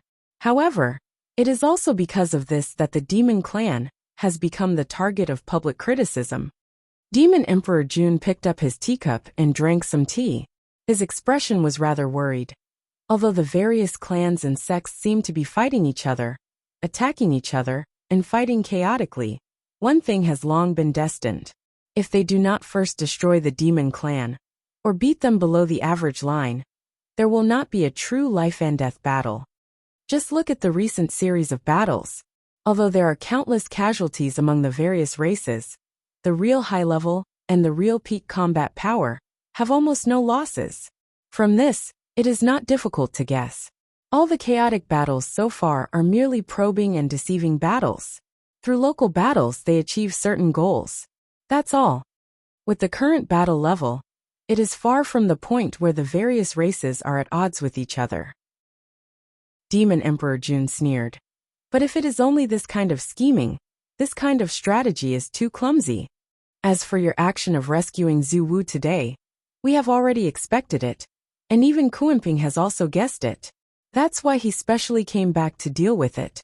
However, he is preparing to catch all of you in one net, and completely cut off the Wu people's top combat power that can affect this immeasurable tribulation. When the Demon Emperor said this, Zhuo Chenglu and Wu Yuding subconsciously took a cold breath. Thinking about the lineup of the demon clan, with the four magnates together, the possibility of catching the 6 senior sorcerers and the 4 members of the Zhuo family in one net was not small. It was almost certain. The purpose of this rescue mission was to catch the enemy off guard, and to gamble on a fluke. Since the demon clan had already prepared, they had already cut off the Wu people's chance to break the seal. But if we do that, we will fall into the trap of others. Of course, we can catch all of you in one net, but in the future, we will have to face the situation of being the enemy of the whole world. Once all of you die in the Demon Imperial Palace, the combined strength of the sorcerer tribe will be wiped out, and the rest will not be able to withstand a single blow. In order to avoid becoming the next sorcerer tribe, all the other tribes can only unite against a common enemy and attack the demon clan. Only by completely wiping out the demon clan will you have a way out. I can even imagine how great the emotions in the continent of the shamans will be when all the elites die. With the shamans' natural disposition to fight against the heavens and the earth and never surrender, they will definitely take revenge. But as long as they come, none of them will be able to return. The shamans will be the first race to be completely destroyed. The first race to be eliminated in the immeasurable tribulation will definitely be the Wu people. But when the Wu people are exterminated, No one will care that it was the Wu people who took the initiative to attack. The fact that the demon clan was forced to fight back will only further show the strength and brutality of the demon clan. At that time, everyone will be in danger. If there is any provocation, they will all attack together. Haha. And your help. If your families all die in the demon palace, not only will the primordial beginning and the Tongtian sages not let us go, the Run school, the Chan school, and the Jie school will also take revenge for you. You don't even need to think about the names. What's more, the 3 sovereigns and 5 emperors, who have always been hiding and never participated in any disputes, will most likely leave their secluded places to participate in the war against the demon clan. Once the demon clan and the human clan start a final battle, even Her Majesty Empress will not be able to support the demon clan. The best result is that she will not help either side. By that time, the demon clan will definitely be the second race to be exterminated after the Wu people. In the immeasurable tribulation, the second race to die. This scheme is indeed the scheme of the sages. They defeated the 3 strongest tribes in one fell swoop. After the war, they will clean up the mess. There will be too many experts who will convert from then on. This is the scheme of the sages. Half of it is an open scheme, and the other half is a conspiracy. Demon Emperor Jun smiled bitterly. We have deduced this result many times, after knowing that you are coming to rescue Zhu Wu. On the surface, a few grand magi and a few human experts can't involve too much karma. But after a deep analysis, the variables caused by this will have far-reaching effects. Demon Emperor Jun sighed. Even the death of a sage is not as great as the karma of killing you rescuers. So we have decided to do the opposite. Since the era of great battle is coming, we might as well borrow your hands to release the 8 Zhu Wu. When the 8 Zhu Wu return to the world, the Wu people will instantly become as strong as they were during the immeasurable tribulation of the shamans and demons. The demon clan will no longer be the only one. At that time, it will be uncertain who will become the target of public criticism. I believe that when this change comes, the chaotic situation will only be more chaotic than chaotic.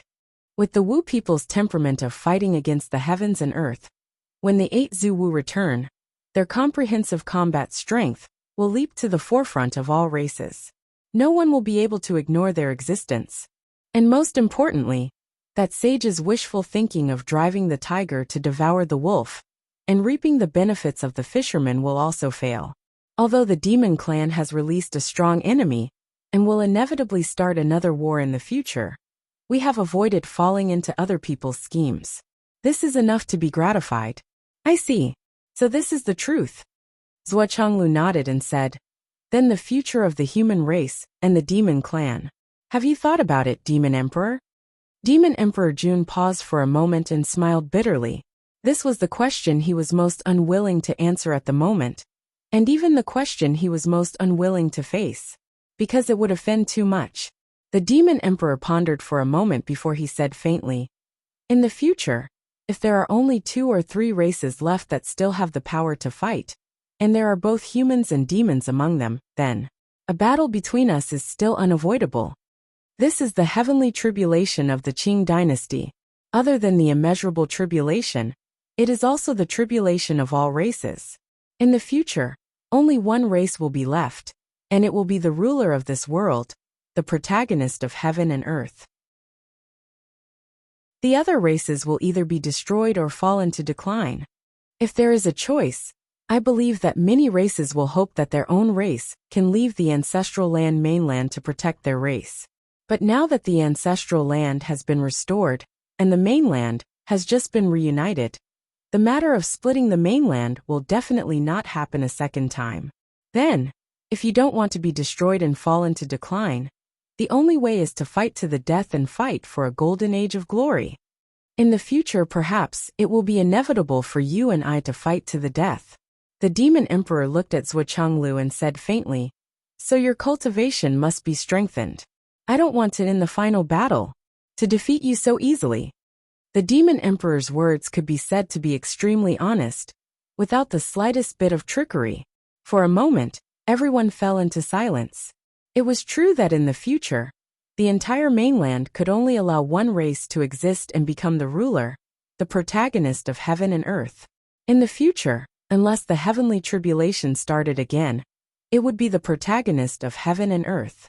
Then which leader would be willing to see his own race eliminated, destroyed, and fall into decline? Regardless of personal relationship, regardless of any grudges or karma, when the time comes under the premise of the survival of the race, they would have to give it their all and fight to the death. No matter how much they appreciated each other, no matter how close they were to each other, it was meaningless in front of their standpoint. Not only the demon race, if in the future, only the astral souls and the Umno alliance were left, the situation in front of Zhuochanglu, and the flood which would also be the same, Zhuochanglu said thoughtfully. Under such circumstances, even if the child acknowledges his ancestors and returns to his race, how will he deal with himself in the future? At that time, what do you want him to do? How will he choose? Finally, they were talking about the main topic. No matter how much Zhuochanglu did not want to be the bad guy, he had to ask the most critical question. The demon emperor, demon empress, and Dong Huang's eyes lit up, but then they fell into silence. That was indeed the case. No matter how the two races fought in the future, it did not matter to Zhuochanglu, Zhuo and the others. Everyone's standpoint was different, and they would still stand on their own side. Only for Xiao, it would be a cruel choice. On one side were his birth parents, and on the other side were his second parents. Should he swing his sword at his birth parents? Or should he start killing his second parents? Zhuo said, "There is an end to heaven and earth, and the future is endless. Who can say for sure what will happen in the future? We are thinking so much now, and so far into the future. Aren't we worrying too much?" Everyone's expression softened a little, and they all felt that Zhuo's words made sense. At least it eased the current dilemma. Zhuo continued. Maybe by that time, the demon race, who is the target of public criticism, will have already been destroyed. We won't have to worry about such a choice at all. Xiao, you just have to think about how to avenge your fellow demon race. Cough cough. Wu Yuding and Zhuochanglu choked and coughed at the same time. The demon emperor and demon empress Donghuang rolled their eyes at the same time. This brat's first sentence was extremely reasonable, but the next sentence was exceptionally fucked up. Why didn't he say that by that time, the human race might have been completely wiped out? It was so frustrating. Xiao Duo is really straightforward, and he is a straightforward person. The demon empress forced a smile, and quickly changed the topic. Xiao Duo, when you found Yi Qiong in the Crown Prince Academy, how did you find it? You can tell us in detail. If there are any clues, just tell us in detail. We will judge the details ourselves. So Xiaoduo thought about it, and realized that this matter was quite reasonable. At that time, he found the Wahuang sword first, and then he frowned and pondered for a while before saying. At that time, the atmosphere was strange and danger lurked everywhere. At that time, most of my thoughts were on how to escape. To be honest, I really didn't pay attention to any clues or details. You didn't find anything? Forget it, I'll start from the beginning. Whether there is any meaning or not, you can judge for yourselves. You want me to say that it is strange, but I really can't say. Or rather, it is strange everywhere, and everything is beyond my knowledge. I remember that I went in to train. The situation at that time was really dangerous. It was dangerous at every step, and death was imminent.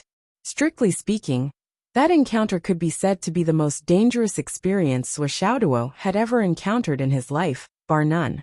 Even now when he thought about it, he still had lingering fears. Naturally, the experience was still fresh in his mind. At that time, the loyal protection of the 7th Prince's guards was also a shock to Xiaoduo. Therefore he really remembered it clearly. After I found the Wahuang sword, there were several messages asking for help from the demon immortals. Then there was the memory playback in the Wahuang sword. I remember that it wasn't that the message couldn't be sent out. At the beginning of the imprisonment, the Wahuang sword had already rushed out with the message in the land of chaos. However, at the last moment, a finger suddenly appeared from the void and changed the direction of the Wahuang sword that was about to break out. There was also some kind of concealment technique. In short, after the Wahuang sword rushed out of the land of chaos, it directly stabbed into a mountain. Then it was exhausted and went deep into the mountain. It was difficult for outsiders to find it. A finger? The demon emperor Dong Huang and the demon empress all became nervous at the same time. They asked at the same time, "What kind of finger?" "A finger. It's a finger, a white finger." "Oh, that's right, there seems to be a circle of white light lingering on it. Is there anything else special about it?" "Something else. It seems like there is." So Xiaoduo recalled and said, "That finger. When it pushed the Wahuang sword away, it seemed to say 2 words. 2 words? The demon emperor's eyes were sharp. "What words?" "Ami." So Xiaoduo said, 2 words that I haven't had enough of. Ami. Dong Huang, the demon emperor, and the demon empress snorted at the same time, their eyes shining fiercely. Pa! The demon emperor crushed the teacup in his hand and gritted his teeth. As expected, it's that bald donkey again. How long are you going to scheme? You actually set up a killing trap so long ago. You're really crazy. I, Jun, will be irreconcilable with you for the rest of my life. It was because of Yi Qiong's incident that the demon master Kuan Peng of the demon clan was almost forced to leave. The demon court almost fell apart. If the demon emperor did not believe that the demon master Kuan Peng would not do such a thing, the demon master would have left with grievances. Now that they thought about the past, how could the 3 demon clan giants not be filled with righteous indignation? Both sides confirmed and thought about this matter repeatedly. So Xiaoduo also took out the Wahuang sword to prove it. All the doubts of the previous years were solved. Demon Emperor Jun Donghuang and Tai Yi all sighed. Unknown child is now. The demon empress was a little expectant. So Xiaoduo coughed and said, "Xiao is out now. You're all shaken up. After a long separation, you probably have endless things to talk about. Now I have other things to do here. I'm not done yet." "Why don't?" "What else? When I was training in the mountains and rivers, I found the Azure Dragon Temple at the foot of the White Head Mountain. There was only a wisp of the Azure Dragon Lord's soul left. At that time, the few of us also obtained some of the Azure Dragon Lord's inheritance." Xiaoduo said, "Before the Azure Dragon Lord died, he asked me to pass a message to you." Demon Emperor Jun's eyes focused and muttered, "Azure Dragon Lord, Azure Dragon." He took a deep breath and said, "What did Azure Dragon say in the end?" "Azure Dragon Lord asked me to tell you that Azure Dragon did not let you down in this life." So Xiaoduo said each word clearly, "Azure Dragon did not let you down in this life." Demon Emperor sighed sadly. "I should have thought of this. When the demon court was first established, the 4 poles were unstable. Therefore, the 4 cardinal saints were appointed. They were Azure Dragon, White Tiger, Vermilion Bird and Black Tortoise. When Azure Dragon was appointed, I did not trust him very much because he was from the dragon race. Back then I said something. I said, 'Azure Dragon, today I appoint you as Azure Dragon Lord. There are 4 poles in the sky, and Azure Dragon guards the east. I only hope that you will not let me down in this life.' Later, Azure Dragon guarded the east of the 4 poles. He was loyal and devoted, and made the east of the 4 poles become the most stable part of the 4 poles. However, Azure Dragon was still brooding about what I said back then." Demon Emperor stood up, picked up a cup of wine and faced the east. "Azure Dragon, brother, you did not let me down in this life." He gently poured a cup of wine on the ground and said softly, "How I wish that you were the one to say these words to me in front of me." He poured himself a cup of wine and drank it in one gulp. "I will allow you to guard the east. Although I had my doubts when I was conferred the title, I have never doubted you for 1,000,000 years. If I had investigated you, you would have thrown this sentence in my face long ago. I did not expect that a doubt back then, and 1,000,000 years of trust later would cause you to worry. Azure Dragon, as the Demon Emperor and the Master of the Heavenly Courts, I will seize the destiny of the world, and use the destiny of the primordial world, to steal a corner of the heavenly Tao." As the Demon Emperor spoke, his body suddenly emitted a rich yellow light that shot into the sky. Just as the yellow light was at its densest, the Demon Emperor took a step forward, and 7 stars shone beneath his feet. He stepped on the 7 stars and pointed his sword at the sky. His left hand was like a sword, and a ray of light pierced towards the east. His voice was like thunder and space trembled. I will allow you, Azure Dragon, to have a next life. With a boom, an illusory green dragon shadow appeared from the east. With a flip, it soared into the clouds and disappeared into the clouds. A golden ray of luck split from the demon emperor's body and caught up to the dragon shadow that had already disappeared. Well done, big brother! Dong Huangtai cheered loudly. The yellow light on the demon emperor's body slowly dissipated and was absorbed into his body. He smiled faintly. Azure Dragon, I have not let you down. With this conferment, the Azure Dragon will guard the east forever. The dragon totem is indestructible. The incense will flourish and the future will be promising. It's just a little bit of effort. The demon emperor was a little disappointed. He looked up at the sky, as if he was still searching for the illusory dragon shadow just now. He said, It's a pity that even if the Azure Dragon returns, he is no longer the brother Azure Dragon of the past. Another cup of wine was downed in one gulp. Zuoxiao's heart was a little shaken. It had to be said that although they would definitely be opponents in the future, the Demon Emperor and Dong Huang's magnanimity made Zuoxiao secretly admire them. He thought of the ancient experts he had seen. Apart from Mingyi, the others included Luo Ho of the Demon Clan, Duo Bao, Tong Tian, the Demon Emperor, Dong Huang, Kuan Peng, Zhu Wu, and even Zhuanti, who did not sit down in the Purple Cloud Palace. All of them were indeed worthy of the ancient legends. Every one of them had their own unique demeanor and bearing. Every one of them had their own charm. In fact, until now, in Zuoxiao's heart, he had not even found any enemy that he had to kill quickly. Every one of them was so respectable and worthy of respect. Moreover, every one of them was so cute. Even if the Western Zhuanti was constantly scheming, he was always scheming for the Western sect, not for himself. He could even sacrifice everything in order to prosper the Western sect. He could even give up the position of a saint. Everything was for the sake of using the ideals in his heart and the orthodoxy of the Western sect to educate the world and save all living beings. In the eyes of others, such as the Jie school, the Demon Clan, the Wu people, and so on, they all felt that this bald donkey was really detestable.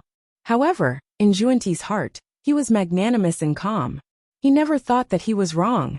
What he did was for the Western sect, for the sake of all living beings in the world, and for the sake of all living beings. For this I can give up everything. I can sacrifice everything. I only have glory, only glory. Where the Tao is, there is no fear of suffering. Even if there is 10,000 deaths, there is no fear. Because this is my Tao. Therefore, in this world, it was really hard to tell right from wrong. Seeing the gloomy atmosphere, Zuoxiao raised his eyebrows and said, Actually, Zhao's memory has been restored. I said that I wrote this chapter twice. You definitely won't believe me. However, I really wrote it twice. After the first time, I revised it several times. I felt that it didn't taste right, so I deleted it and wrote it again. In my career as a writer, this is one of the few times I've experienced something like this. I, who have always been afraid of not writing enough, actually have such a time when I strive for perfection. I have indeed grown up. However, I feel that I can still live up to the reputation of these ancient sages.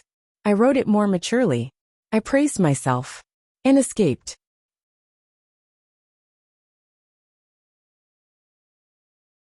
Chapter 1393. His memory has been restored. Hearing that her son's memory had been restored, the demon empress lost her composure and stood up abruptly. She even knocked over her chair, but she couldn't care less. There was only anticipation in her eyes. Where is he now? Right here. Zuoxiao sighed. Right here. As he spoke, he opened the space-exterminating pagoda, and a ball of fire rushed out. It circled in the air and turned into a 17 or 18-year-old young man dressed in a black robe. The young man was tall, had a handsome face, and his movements were brimming with an indescribable sense of nobility and elegance. It was the innate aura of royalty. Even though he was still young, the majestic aura of a sovereign descending upon the world and illuminating the world had already begun to take form. Who else could it be but the seventh prince of the demon clan Yiqiong? At this moment, he was looking at the demon emperor and demon empress emotionally. Tears finally fell from his eyes. Father, mother, I am back. Xiao knelt on the ground. Little seven. The demon emperor trembled. Xiong. The demon empress screamed and rushed forward, hugging her son tightly in her arms. She closed her eyes and let her tears fall. She hugged him so tightly that she was afraid that if she let go, her son would disappear again. He was gone. Even with the demon empress, an ancient expert, this cry lasted for more than 10 minutes. She still couldn't control it. Wu Yuding's heart ached when she saw this, and she felt the same way. She turned to look at Zhuo Xiaoduo and Zhuo Xiaonian. Zhuo Xiaoduo looked at her in a daze, while Zhuo Xiaonian's eyes were red. She was obviously touched up, but the two of you, no matter how touched you are, can't compare to what a mother can feel. Poor parents. Zhuo Changlu sighed softly. The demon emperor Jun used his power to evaporate the tears that were about to fall from his eyes. He forced a calm and indifferent expression and laughed bitterly. Zitong has lost her composure. I'm sorry for making a fool of myself. My true feelings are revealed. How can you laugh at me? Please have some wine. The demon emperor raised a cup of tea and invited them calmly and generously. Big brother, this is tea. Dong Huang coughed. Scram. The demon emperor flew into a rage out of humiliation. I said it's wine, so it's wine. Are you questioning this emperor's authority? Okay. Dong Huang waved his hand, and the tea on the table was replaced with wine. He smiled and said, if Big Brother says it's wine, then it must be wine. Even if Big Brother says it's urine, I can change it for you. Scram. The demon emperor's previous order to scram was only a light shout. However, this order was like a bolt from the blue, ringing in everyone's hearts. Elder brother, please calm down. I've already changed it for wine. I'll kill you. The demon emperor did not waste any more words. He grabbed Dong Huang and started punching and kicking him. His face was red, and he was extremely embarrassed. So be it. Now that the situation had come to this, he was destined to be humiliated in front of everyone. Then he would vent his anger by beating this guy up. After a series of punches, Dong Huang staggered 100 feet to the left, 100 feet to the right, and another 100 feet to the back. After a long while, he finally let out a sigh of relief. After such a ruckus, the demon emperor's emotions finally calmed down. He regained the composure of an emperor, but his anger had not yet dissipated. He glared fiercely at Dong Huang. What a joke! Where did your hundreds of yuanhui's worth of cultivation go to? Hee. In a split second, Dong Huang, who had been given a good beating just now, became sanctimonious again. He took the lead to sit at the table and drink. His actions were calm, and his face was still as handsome and elegant as before. All his actions were so smooth and practiced, as if he had done it hundreds or thousands of times. The demon emperor said angrily in a low voice, why don't you go and persuade Shihi? Dong Huang rolled his eyes and said, why don't you go? She has suppressed her emotions for so many years. This time, if you don't let her cry to her heart's content, you know the consequences. Why don't I go and persuade her now? Anyway, you'll bear the consequences. Hold it in. Don't. The demon emperor waved his hand repeatedly. Let her cry. No one can persuade her. Then he turned to Zhuo Changlu. The two emperors regained their composure, shook their heads and sighed. I'm sorry. Women's emotions are so fragile. Zhuo Changlu and his family almost laughed out loud. This way of venting their emotions to the emperors of the demon race was actually the same as Zhuo Xiao was not enough.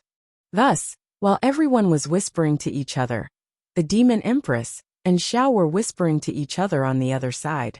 From time to time they would even sob. Seeing that most of their emotions had been vented, Wu Yuding got up and went over to comfort them. When Xiao saw Wu Yuding coming over, he, who was still sobbing, instinctively called out, Grandma is here. Grandma. Shihi's sadness instantly stopped, and her mind went blank. Wu Yuding, who had just walked over, also felt as if she had been struck by lightning. She only felt dizzy and distracted. At this moment, her mind also went blank, just like the demon empress. Grandma. The issue of seniority. It had been there for a long time. However, after Wu Yuding, Zhuo Chonglu, and the Demon Emperor's family met, they avoided talking about the issue of seniority. After Xiao Zhao's sudden outburst, there was no way to turn the situation around. The Demon Emperor's eyes widened, and he couldn't maintain his composure. He grimaced, and his face twisted as if he had a toothache. Dong Huang, on the other hand, rolled his eyes and looked at the sky. Then, he lowered his head and looked at the ground. Finally, he grabbed his wine cup and studied it seriously. It was as if he couldn't hear or see anything else between heaven and earth. Demon Empress, Shihi's slender hands didn't say anything for a long time. Then they began to tremble slightly. No matter what kind of ancient almighty you were, no matter how high your cultivation was, no matter how powerful your identity was, your son still called someone else grandma. This was an irrefutable fact. Actually, it made sense. What else could he call his mother other than grandma? This was something that couldn't be changed no matter what. At the same time, it was also a fact that had to be faced. Xiao Yiqiong obviously realized that his unintentional words had caused a huge awkwardness. However, he didn't know how to deal with it. He was dumbfounded and stunned on the spot. He scratched his head and turned to look at Zhuo Xiaoduo with a silly look. His meaning couldn't be more obvious. Mommy, you have to come out and clean up the mess. This was a routine. In the past, whenever Xiao caused trouble, especially when Xiaoduo was unreasonable, he would ask Zhuo Xiaoduo for help with this look. Basically, it worked every time. When Xiaoduo helped, everything would be fine. Although he had recovered his memory, his dependence on him for so many years had become a habit, that when Zhuo Xiaoduo saw the young demon crown prince, Yiqiong, who had transformed into a human form, acting like a child, he was dumbfounded. Looking for me? What's the use of looking for me? So, he scratched his head and turned to look at Zhuo Chonglu. His intention couldn't be more obvious. Dad, you have to go out and clean up the mess. Xiao Yiqiong was speechless. He really didn't expect that his past experience, which had almost become a habit of his, would be useless. Obviously, he was used to it and ignored the current situation.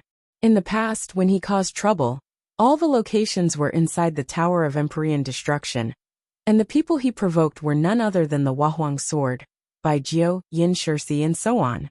As the owner of the Tower of Empyrean Destruction, Zhuo Xiaoduo, except for the Wahuang Sword of course, his words were the law and his orders were strictly enforced. Even the Wahuang Sword would at most mutter a few words and ask for some resources. Everything would be reduced to a small matter. However, what kind of situation was it today? How could Emir Zhuo Xiaoduo have so much power? It could only be said that Xiao Yiqiong was too used to being a Xiao and overestimated his mommy. In the current situation, this backing could no longer be relied on. Zhuo Chonglu smiled bitterly, but could only bite the bullet and explain. This. Ha ha ha, ha ha ha. Today is the day that the Demon King's family is reunited. It's a great thing. You don't have to care about some minor details. Words were able to ease the situation that was impossible to ease. The Demon King grimaced as if he had a toothache. He looked at Zhuo Chonglu with a strange expression. His eyes were almost wrinkled into his nose, and he hissed, "Not bad, not bad. This is a great thing, a great thing. Ha ha ha ha." Dong Huang continued to study the wine cup. It was as if the wine cup was mixed with the rise and fall of the ancient times. It was worth studying. After a while, Zhuo Chonglu smiled bitterly again. This is also a matter of fate. The children are young and inexperienced. They don't know the importance of things. Although it was an unintentional fact, it also created this difficult-to-face reality. Zhuo Chonglu sighed as he spoke. The Demon King sighed as he listened. Wu Yuding and the Demon Empress pretended not to hear. But in fact, they were waiting with their ears perked up. Zhuo Chonglu knew very well that it was impossible for the Demon King and the Demon Empress to truly acknowledge this relationship and call him uncle and auntie. It was even more impossible than a fantasy. If the Demon Emperor and Demon Empress were to become friends with Zhuo Xiaoduo as equals, these two almighties could still accept it if they pinched their noses. However, if they were to say that the two of them were a generation higher than the two of them, that was definitely impossible. It was not impossible for them to fall out on the spot. In fact, it was not only the Demon King who refused to admit it. Zhuo Changlu and Wu Yuding also did not dare to admit it. Even if the Demon King admitted it, Zhuo Changlu and Wu Yuding still did not dare to agree. Once they agreed, they would be of the same generation as the Tao ancestor and the Demon ancestor. They would even be half a generation above the three pure ones. Would you dare to agree? This was a huge issue that involved the seniority of all the experts in the primordial world. It was a huge matter. If one day they met the heavenly lord of primordial beginning, would Zhuo Changlu dare to be thick-skinned and greet him as hello, elder brother? If he really dared to do so, just the Jade Voids Guangqingzi and company would tear him apart alive. After thinking about it, the Demon King refused to comply. Zhuo Changlu also did not dare to do so. Both of them had the same thoughts, so it was naturally easier to communicate. Zhuo Changlu and the Demon King looked at each other and laughed awkwardly. Ahem, ha ha ha ha. Ahem, ahem, ahem, ahem. This. You go first. You go first. No, you go first. The Demon King refused to speak first, and his attitude was unusually firm. I'm a fucking generation lower than him now. Why should I say anything first? Chapter 1394. Me first. Zhuo Changlu couldn't help but think of his relationship with Lei Changtian.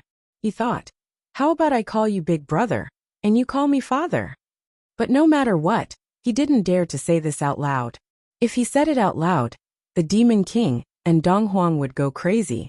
This is the Demon Palace. He had to be steady. Zhuo Changlu pondered for a moment and said, Xiao Duo once told me about an unofficial history book.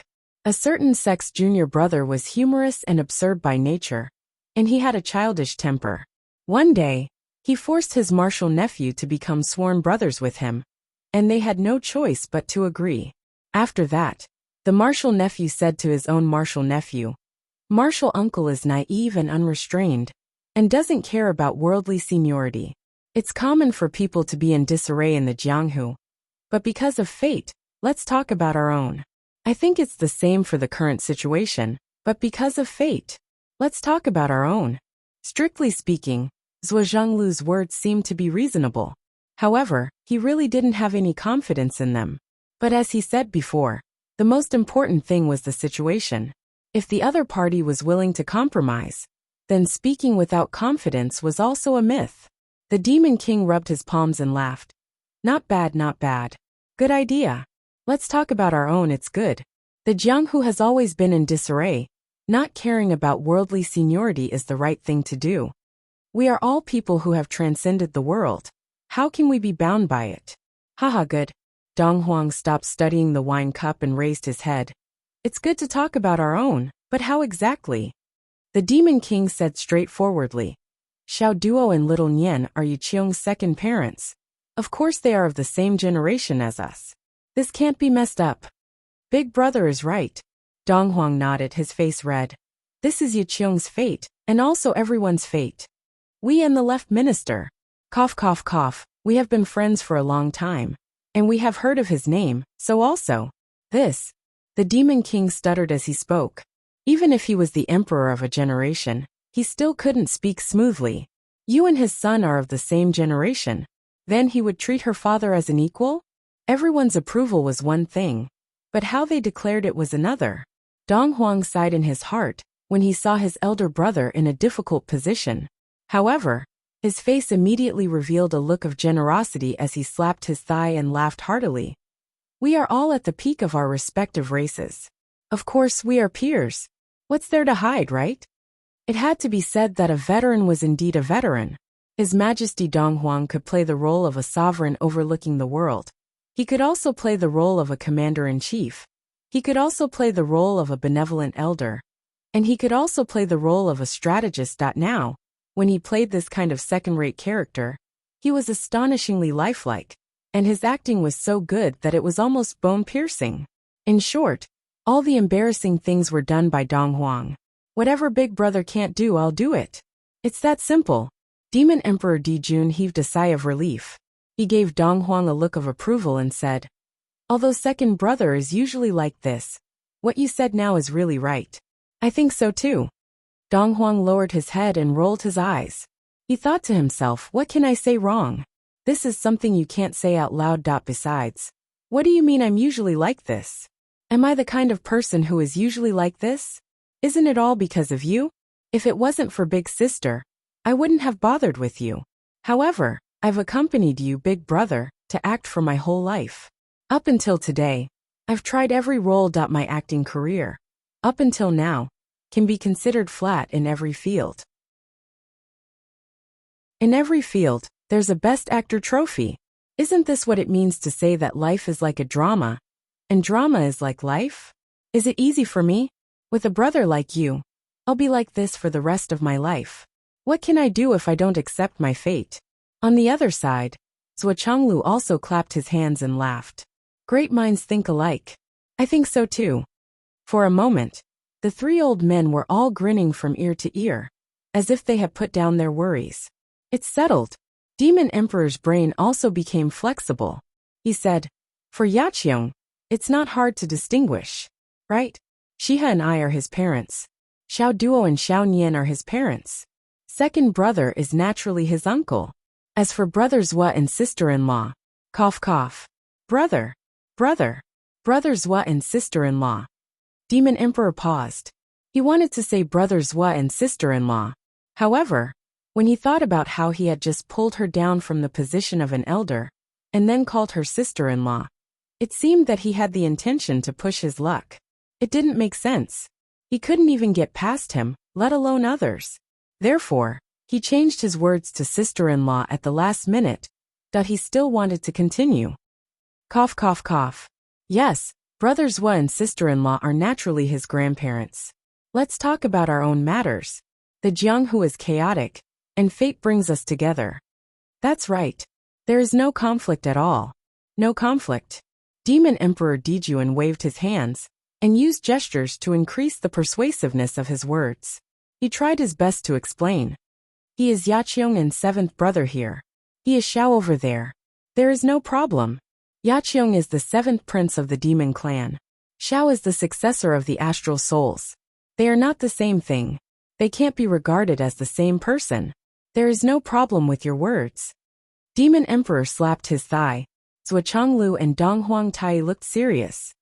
Yes, there is no problem. There is no conflict at all. On the other side, Zhuo Xiao Duo and Zhuo Xiao Nian were dumbfounded as they looked at the three old men whose faces were as thick as the city walls. They were flattering each other, as if they were bathing in the spring breeze. They heard that the identities of the two of them were arranged in various ways. As the direct parties, they were not even qualified to speak. On the other side, Shihe and Wu Yuding covered their faces. They felt too ashamed to face anyone. The words made no sense. The group of men in a remote corner flattered each other and explained to each other. There was nothing wrong with it. It was like three people discussing mathematics together. One said, 1 + 1 = 9. There is no problem with that, right? The other two agreed at the same time. There is no problem with that. 1 + 1 = 9. There is no problem with that. Shihe was embarrassed because of Demon Emperor Dijuan. He had almost lost his mind because of this issue. It was too embarrassing. Besides, he felt that it was not right to forcefully suppress his seniority. But he had to do it. On the other hand, Wu Yuding's dilemma had a different feeling. Because she thought of her own family. Zhuo Changlu and Lei Changtian were sworn brothers. Zhuo Changlu was the eldest. As Lei Changtian's daughter, she was married to Zhuo Changlu, her father's eldest. Therefore, Zhuo Changlu called Lei Changtian second brother. Sometimes he would also call him father-in-law. However, Lei Changtian still called Zhuo Changlu eldest brother. He had never called him son-in-law, because he did not dare. In other words, she was originally 1 generation younger. However, because she married the wrong person, she was promoted by 1 generation. This was only the problem of her own generation. After having a son and daughter, it was even more chaotic. A son was both a son and a son-in-law. A daughter was both a daughter and a daughter-in-law. If it was her, she was both a mother-in-law and a mother-in-law. Zhuo Changlu was also a father-in-law and a father-in-law. That was not all. Who asked her adopted daughter to marry her biological son. Since she did not let the fertile water flow to an outsider's field, she had to accept the remaining bits and pieces willingly. In the future, she would also shoulder the burden of her grandparents. Until now, Zhou Xiaoduo and Zhou Xiaonian were fiercely promoted by the Demon Emperor couple. The Demon Emperor lowered his status to be friends with Zhou Xiaoduo and Zhou Xiaonian. However, the Demon Emperor and her husband were also friends of the same generation.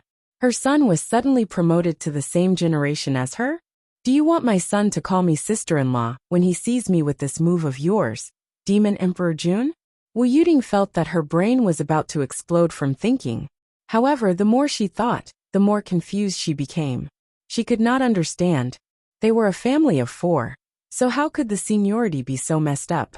Moreover, it was the kind of mess that she could not understand even after thinking for a long time. She had to admit that this matter was really troublesome.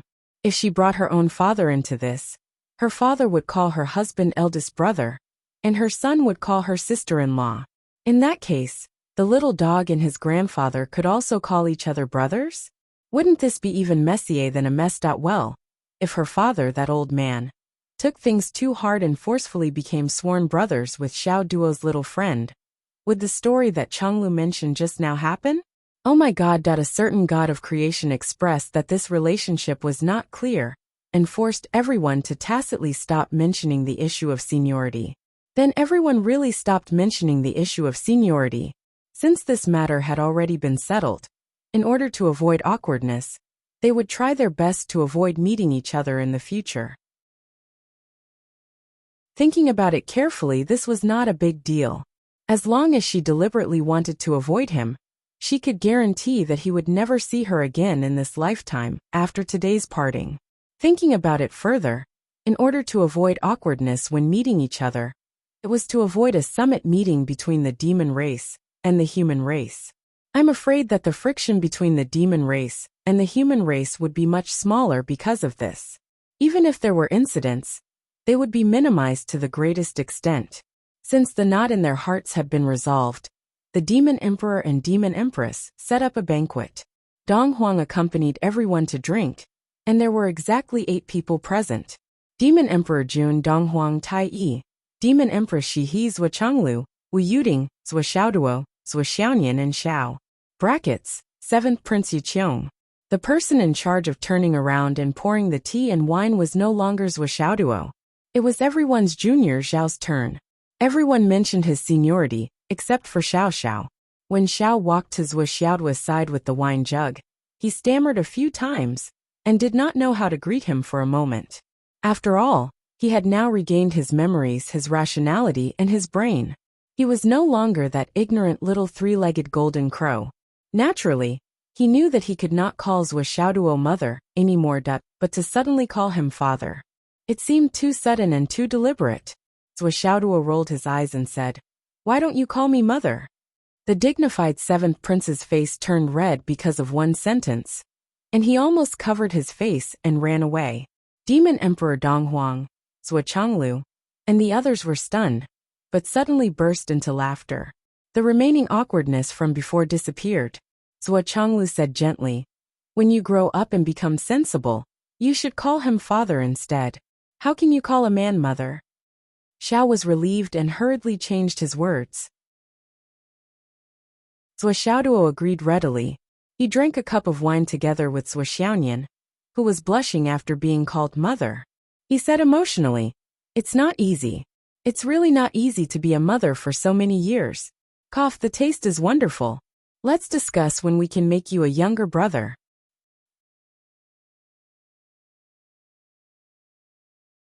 Chapter 1395.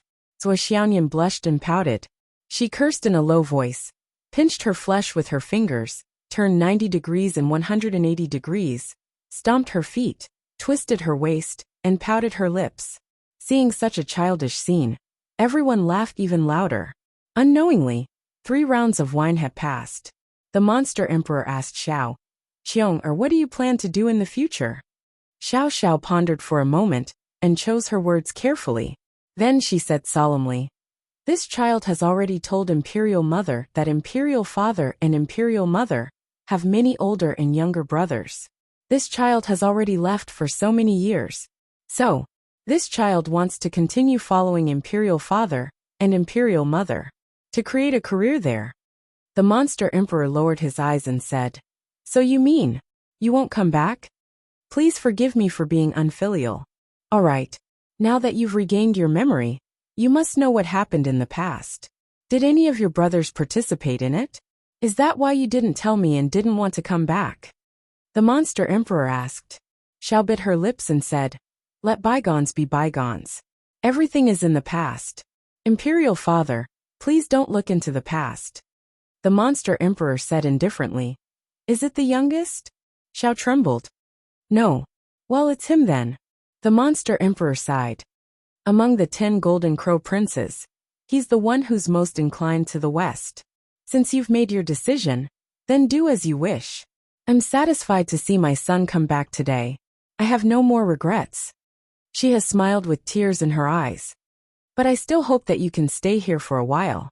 Father and Mother will teach you what you should have learned in the past, but didn't. After that, you can go back and do what you want." Xiao looked at Zhuo with an inquiring look. Zhuo rolled his eyes and said, "Why are you looking at me like that? Since your Imperial Mother has said so, of course you have to listen to your Imperial Mother. Besides, I can save a lot of money even if you don't go back. You big eater, don't you know how much you've eaten of my resources all these years? When you go back, remember to ask your Imperial Father and Imperial Mother for a lot of money to make up for my losses all these years." Xiao didn't know whether to laugh or cry. He laughed, waved his hand, and said generously, "Of course. Brother Duo, don't worry. I'll make sure he fills you up with interspatial equipment when the time comes." Demon Empress Shiha's words were filled with confidence.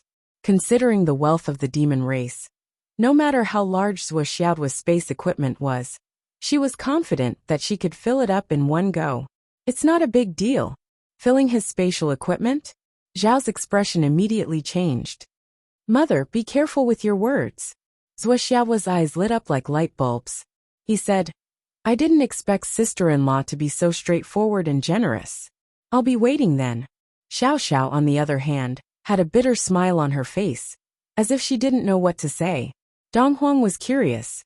He asked, "What's wrong? Is your father's space equipment very big? How big is it? Is it not enough even with the resources of our demon race?" Xiao looked at Zhuoxiaoduo.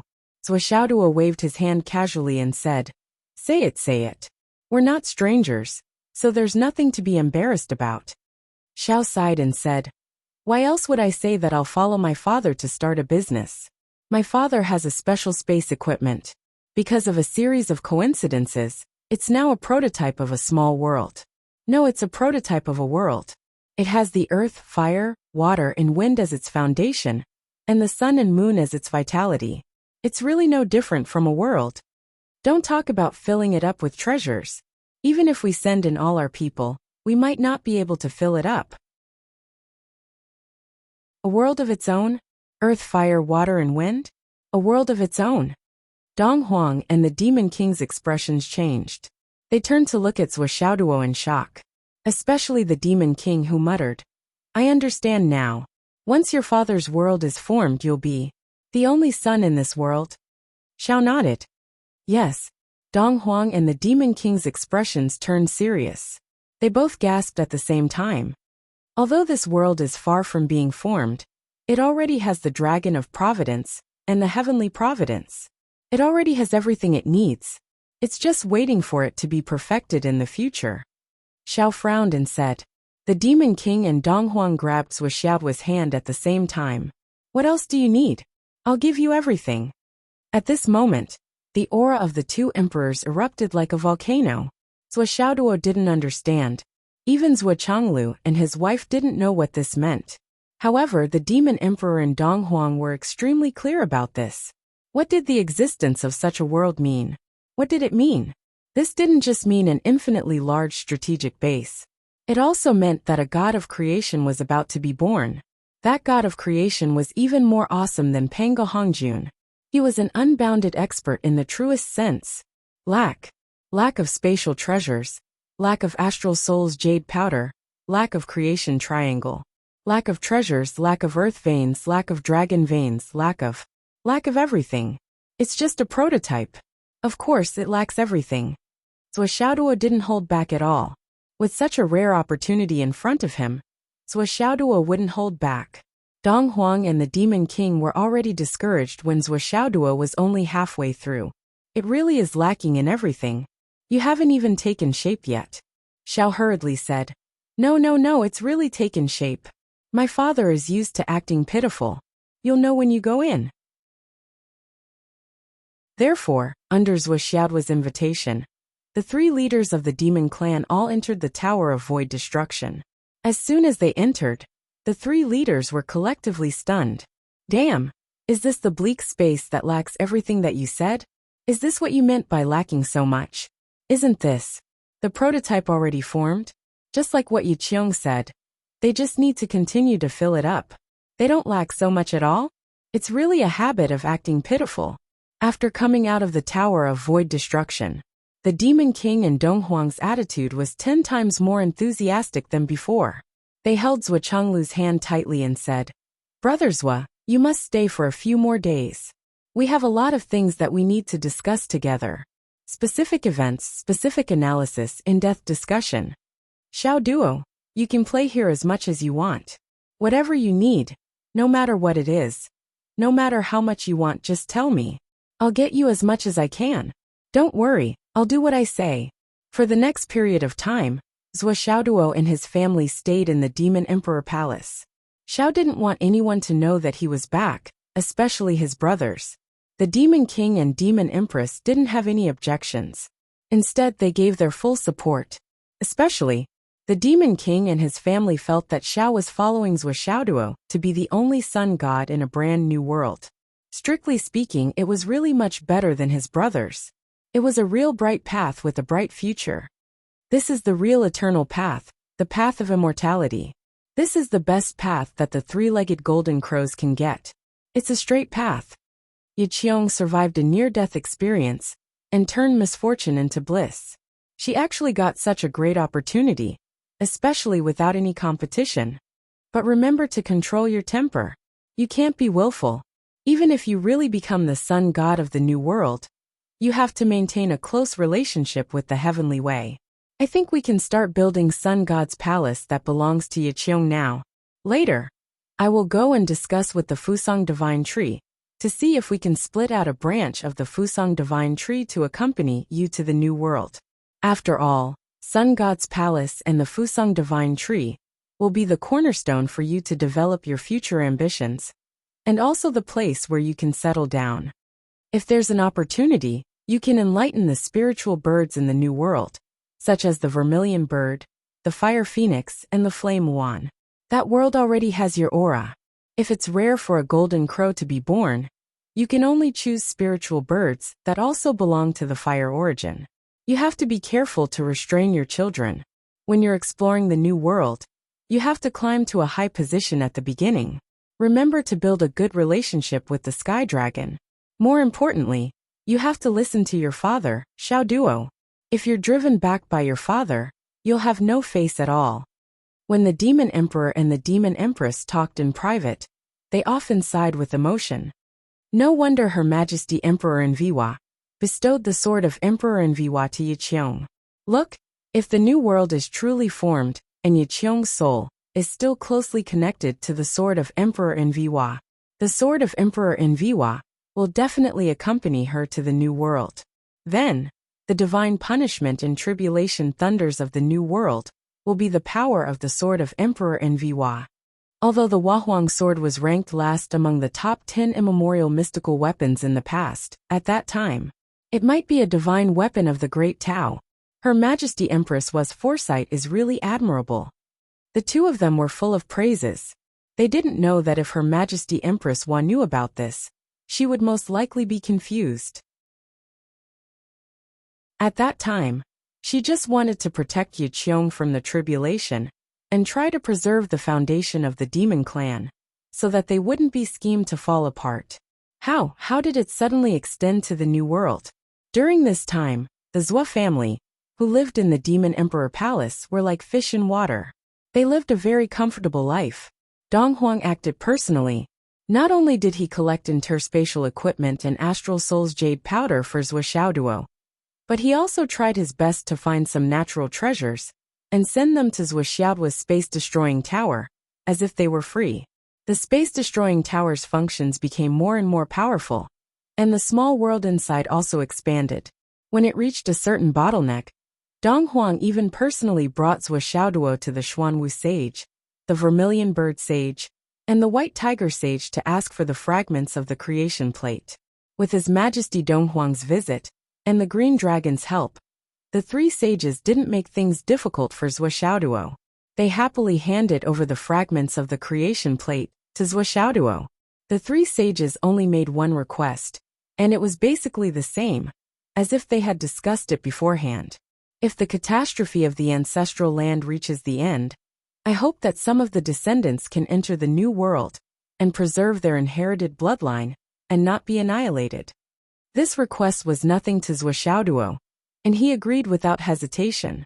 After the three corners of the creation plate were gathered, the internal space of the space-destroying tower expanded by more than 100 times. More importantly, it was more stable than before, a kind of stability that was much more stable.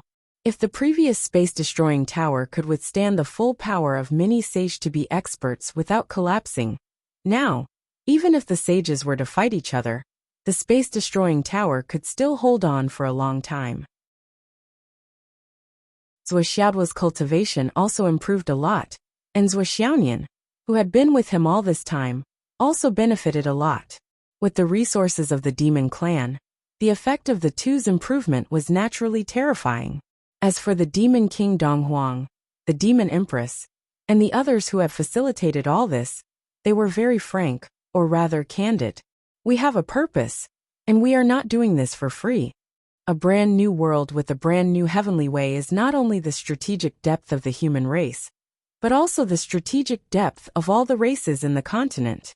If one day, the demon clan is finally defeated and cannot escape the calamity of decline, if the three of us are lucky enough not to die, we will not be entangled, nor will we force ourselves to hold on, nor will we self-destruct.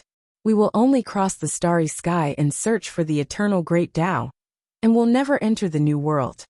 We hope that the new world in the space-destroying tower can open up a place for the demon clan, so that the bloodline of the demon clan will not be cut off. The day the demon clan is confirmed to be defeated, we will create the illusion that the entire demon clan is dead, and let some of the descendants of the demon clan enter the world of the space-destroying tower. This is the preparation we, as the masters of the demon clan, and also the last step we can do for the demon clan. So we are willing to offer these things, and we are afraid that you will not accept it. Indeed, in the future, there may be a life and death battle between you and me, but the inheritance of our bloodlines and the reproduction of our descendants are already safe. Zhuoxiaodu completely understood and accepted such a statement. In this world, everyone's pursuit was different. The poor wanted to have enough to eat. The well-fed people wanted to be well-off. The well-off people wanted to be rich. The rich naturally wanted more. They wanted to enjoy themselves. And it was inevitable that they would think about that after being full and warm. Or they wanted power, and then they would reach the peak. However, there were still pursuits for reaching the peak of power, such as longevity, immortality, and so on. The martial artists wanted to become stronger, and the strong wanted to become even stronger. The peak above that was the pursuit of immortality and the great Tao. At the end of the day, it was just endless desire and endless pursuit. It was often said that a certain person's knowledge was shallow, or that he did not understand such a shallow principle. However, the so-called shallow knowledge was just that he had not reached that level yet. For example, the poor would never be able to imagine what the emperor was playing with, eating, and using. Apart from the fact that it was difficult for the emperor to imagine how tofu dregs were hard to swallow, he also could not imagine what the immortals who had transcended the mortal world were eating, playing, and using. The so-called immortals also found it hard to imagine why those strong people were so dismissive of the things they pursued. Why were the sages so powerful and boundless, but they turned a blind eye to the suffering of all living beings in the world, and remained indifferent. Because every level had its own thoughts and pursuits. Only when one reached a certain position, a certain status, could one understand a little bit what people at that level were thinking, and what they were pursuing. Were the demon emperors and other top experts really thinking for their people? Were they really doing it for the common people? Perhaps they were. But it was definitely not their whole life. However, they needed their race to exist. As long as their race existed, the luck of their race would exist, and they would have roots. No matter where they fought in the starry sky, as long as the demon race's roots existed, they would have confidence, and there would be room to turn things around. If there was only one invincible expert left in a race, then what was the meaning of this expert's existence? Other than proving his own strength, there was nothing else. Because there was no one else who needed him to fight for himself. Eternal loneliness would collapse sooner or later, and he would be annihilated in the Star River. Because he no longer had his own kind, there was no more meaning to his existence. It was the same for all races. It was also because of this that the demon emperors and other sovereigns were willing to pay such a high price, and let Swishaoduo do whatever he wanted. As long as they could guarantee this, it was enough. Because the demon emperors had no confidence that they could survive this clear heavenly tribulation. In the end, his opponents would definitely be the 8 great Zhu Wu, Zhuo Chenglu and his wife, the Heavenly Master Sage, the Heavenly Master Sage, the Heavenly Master Sage, the Heavenly Master Sage, the Heavenly Master Sage, the Receiving Sage, the Demon Ancestor Luo Ho, and so on. Not to mention, there was also a rising star like Zuoxiao Duo. His fate and Tao were so dense that it made him tremble. Who could guarantee that they could survive and win in such a battle? Even the demon ancestor Luo Ho did not have such confidence. The clear heavenly tribulation this time involved so many races and heavens. Even if one was as strong as the Heavenly Master Sage, the Heavenly Master Sage, and the Heavenly Master Sage, he would still have to face the joint attack of the 2 sages of the West, the Demon Emperor Donghuang, the Demon Empress, and the 8 great Zhu Wu. If he was not careful, he could still die. The prerequisite for achieving this goal was that one of the experts mentioned above had to be willing to risk his life and self-destruct. At the cost of his own life, he would be able to severely injure the saint. Then killing the saint would no longer be out of reach. The consequences would be set in stone. Which one of these people was not a lunatic who would sacrifice himself for their own goals? Not to mention other things, the Heavenly Master Sage Xuanti was even willing to give up the position of Heavenly Master Sage. If victory was decided in one battle, would he dare to sacrifice himself? Would he sacrifice himself? Or perhaps, among the demon emperors Donghuang and the demon empress, any one of them would resolutely take action in order to give the other 2 a chance to survive. As for the 8 Zhu Wu, they were a group of unreasonable lunatics. It was even possible for all 8 of them to sacrifice themselves together and drag a group of experts of the same level down with them. How could they survive such a tragic battle? Even if Tao ancestor Hong Jun was present, he might not have much confidence. Therefore, Zuoxiao's backup plan, the space exterminating pagoda, was extremely important at this moment. It was indescribably precious. At the same time, Zuoxiao's family was broadening their horizons almost every day. Whether it was Zhuo Chenglu and his wife, or Zuoxiaoduo and his wife, Demon Emperors Donghuang and the Demon Empress were both experienced and knowledgeable. They casually spoke of ancient grievances, and their words were profound. They sorted out the relationships between them, and strange stories emerged one after another. Zuoxiaoduo only realized at the end that the relationship between those peak powerhouses was really complicated to the extreme. It was even more complicated than the relationship between his family. Between any one of them, there were countless grievances and grudges intertwined, and endless karma twisted and turned. They could cooperate at any time, but they could also turn against each other at any time. One second, they could fight side by side, and the next second, they could turn against each other. You're my benefactor? Am I not of any help to you? But you also have a grudge against me. For example, you robbed me of this and that a few centuries ago. Like you killed my wife millions of years ago.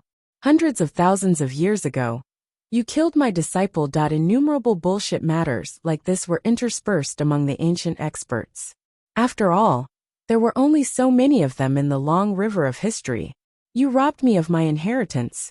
You took over my clan. You bewitched my successor. There were too many conflicts and entanglements. For example, the ancient celestial clan, the dragon clan, the phoenix clan, and the Qilin clan. Later on, there was the dragon clan among the demon clan, the dragon clan among the demon clan, and the dragon clan among the spirit clan. There were also the phoenix clan and the Qilin clan. No one dared to say that they were orthodox. If they insisted, they would only be ridiculed. After listening to the demon emperor and demon empress Donghuang's narration of many ancient events, Zhou Xiaoduo became more and more confused about the karma and grievances between the various clans. Actually, it was no wonder. After all, even the demon emperor, ancestor dragon, and primordial phoenix could not really understand and see through it. In any case, there was nothing wrong with fighting and killing when they met. It was also natural for them to drink tea and chat when they met. As for who was right and who was wrong. According to the demon emperor, it was fuck. Who cared about such a small matter as right and wrong now? Karma and grievances were not isolated. Due to fate, they came into being. After listening to the demon emperor and the other two big shots of the demon clan, Zhou Xiaoduo was inexplicably shocked. The relationships between the ancient experts were really too messy. They were clearly friends, but they were also opponents. They were clearly confidants, but they could fight to the death. They were clearly irreconcilable, but they could still cooperate. You've dealt a huge blow to my innocent and young heart. I can say that the mighty figures of the primordial times are too good at playing. I was born upright and plain-spoken. I abhor evil. I don't rub sand in my eyes. Enmity is enmity. Kindness is kindness. Black is black. White is white. I am so open and aboveboard. It would be abnormal if his head did not hurt after listening to such a complicated relationship.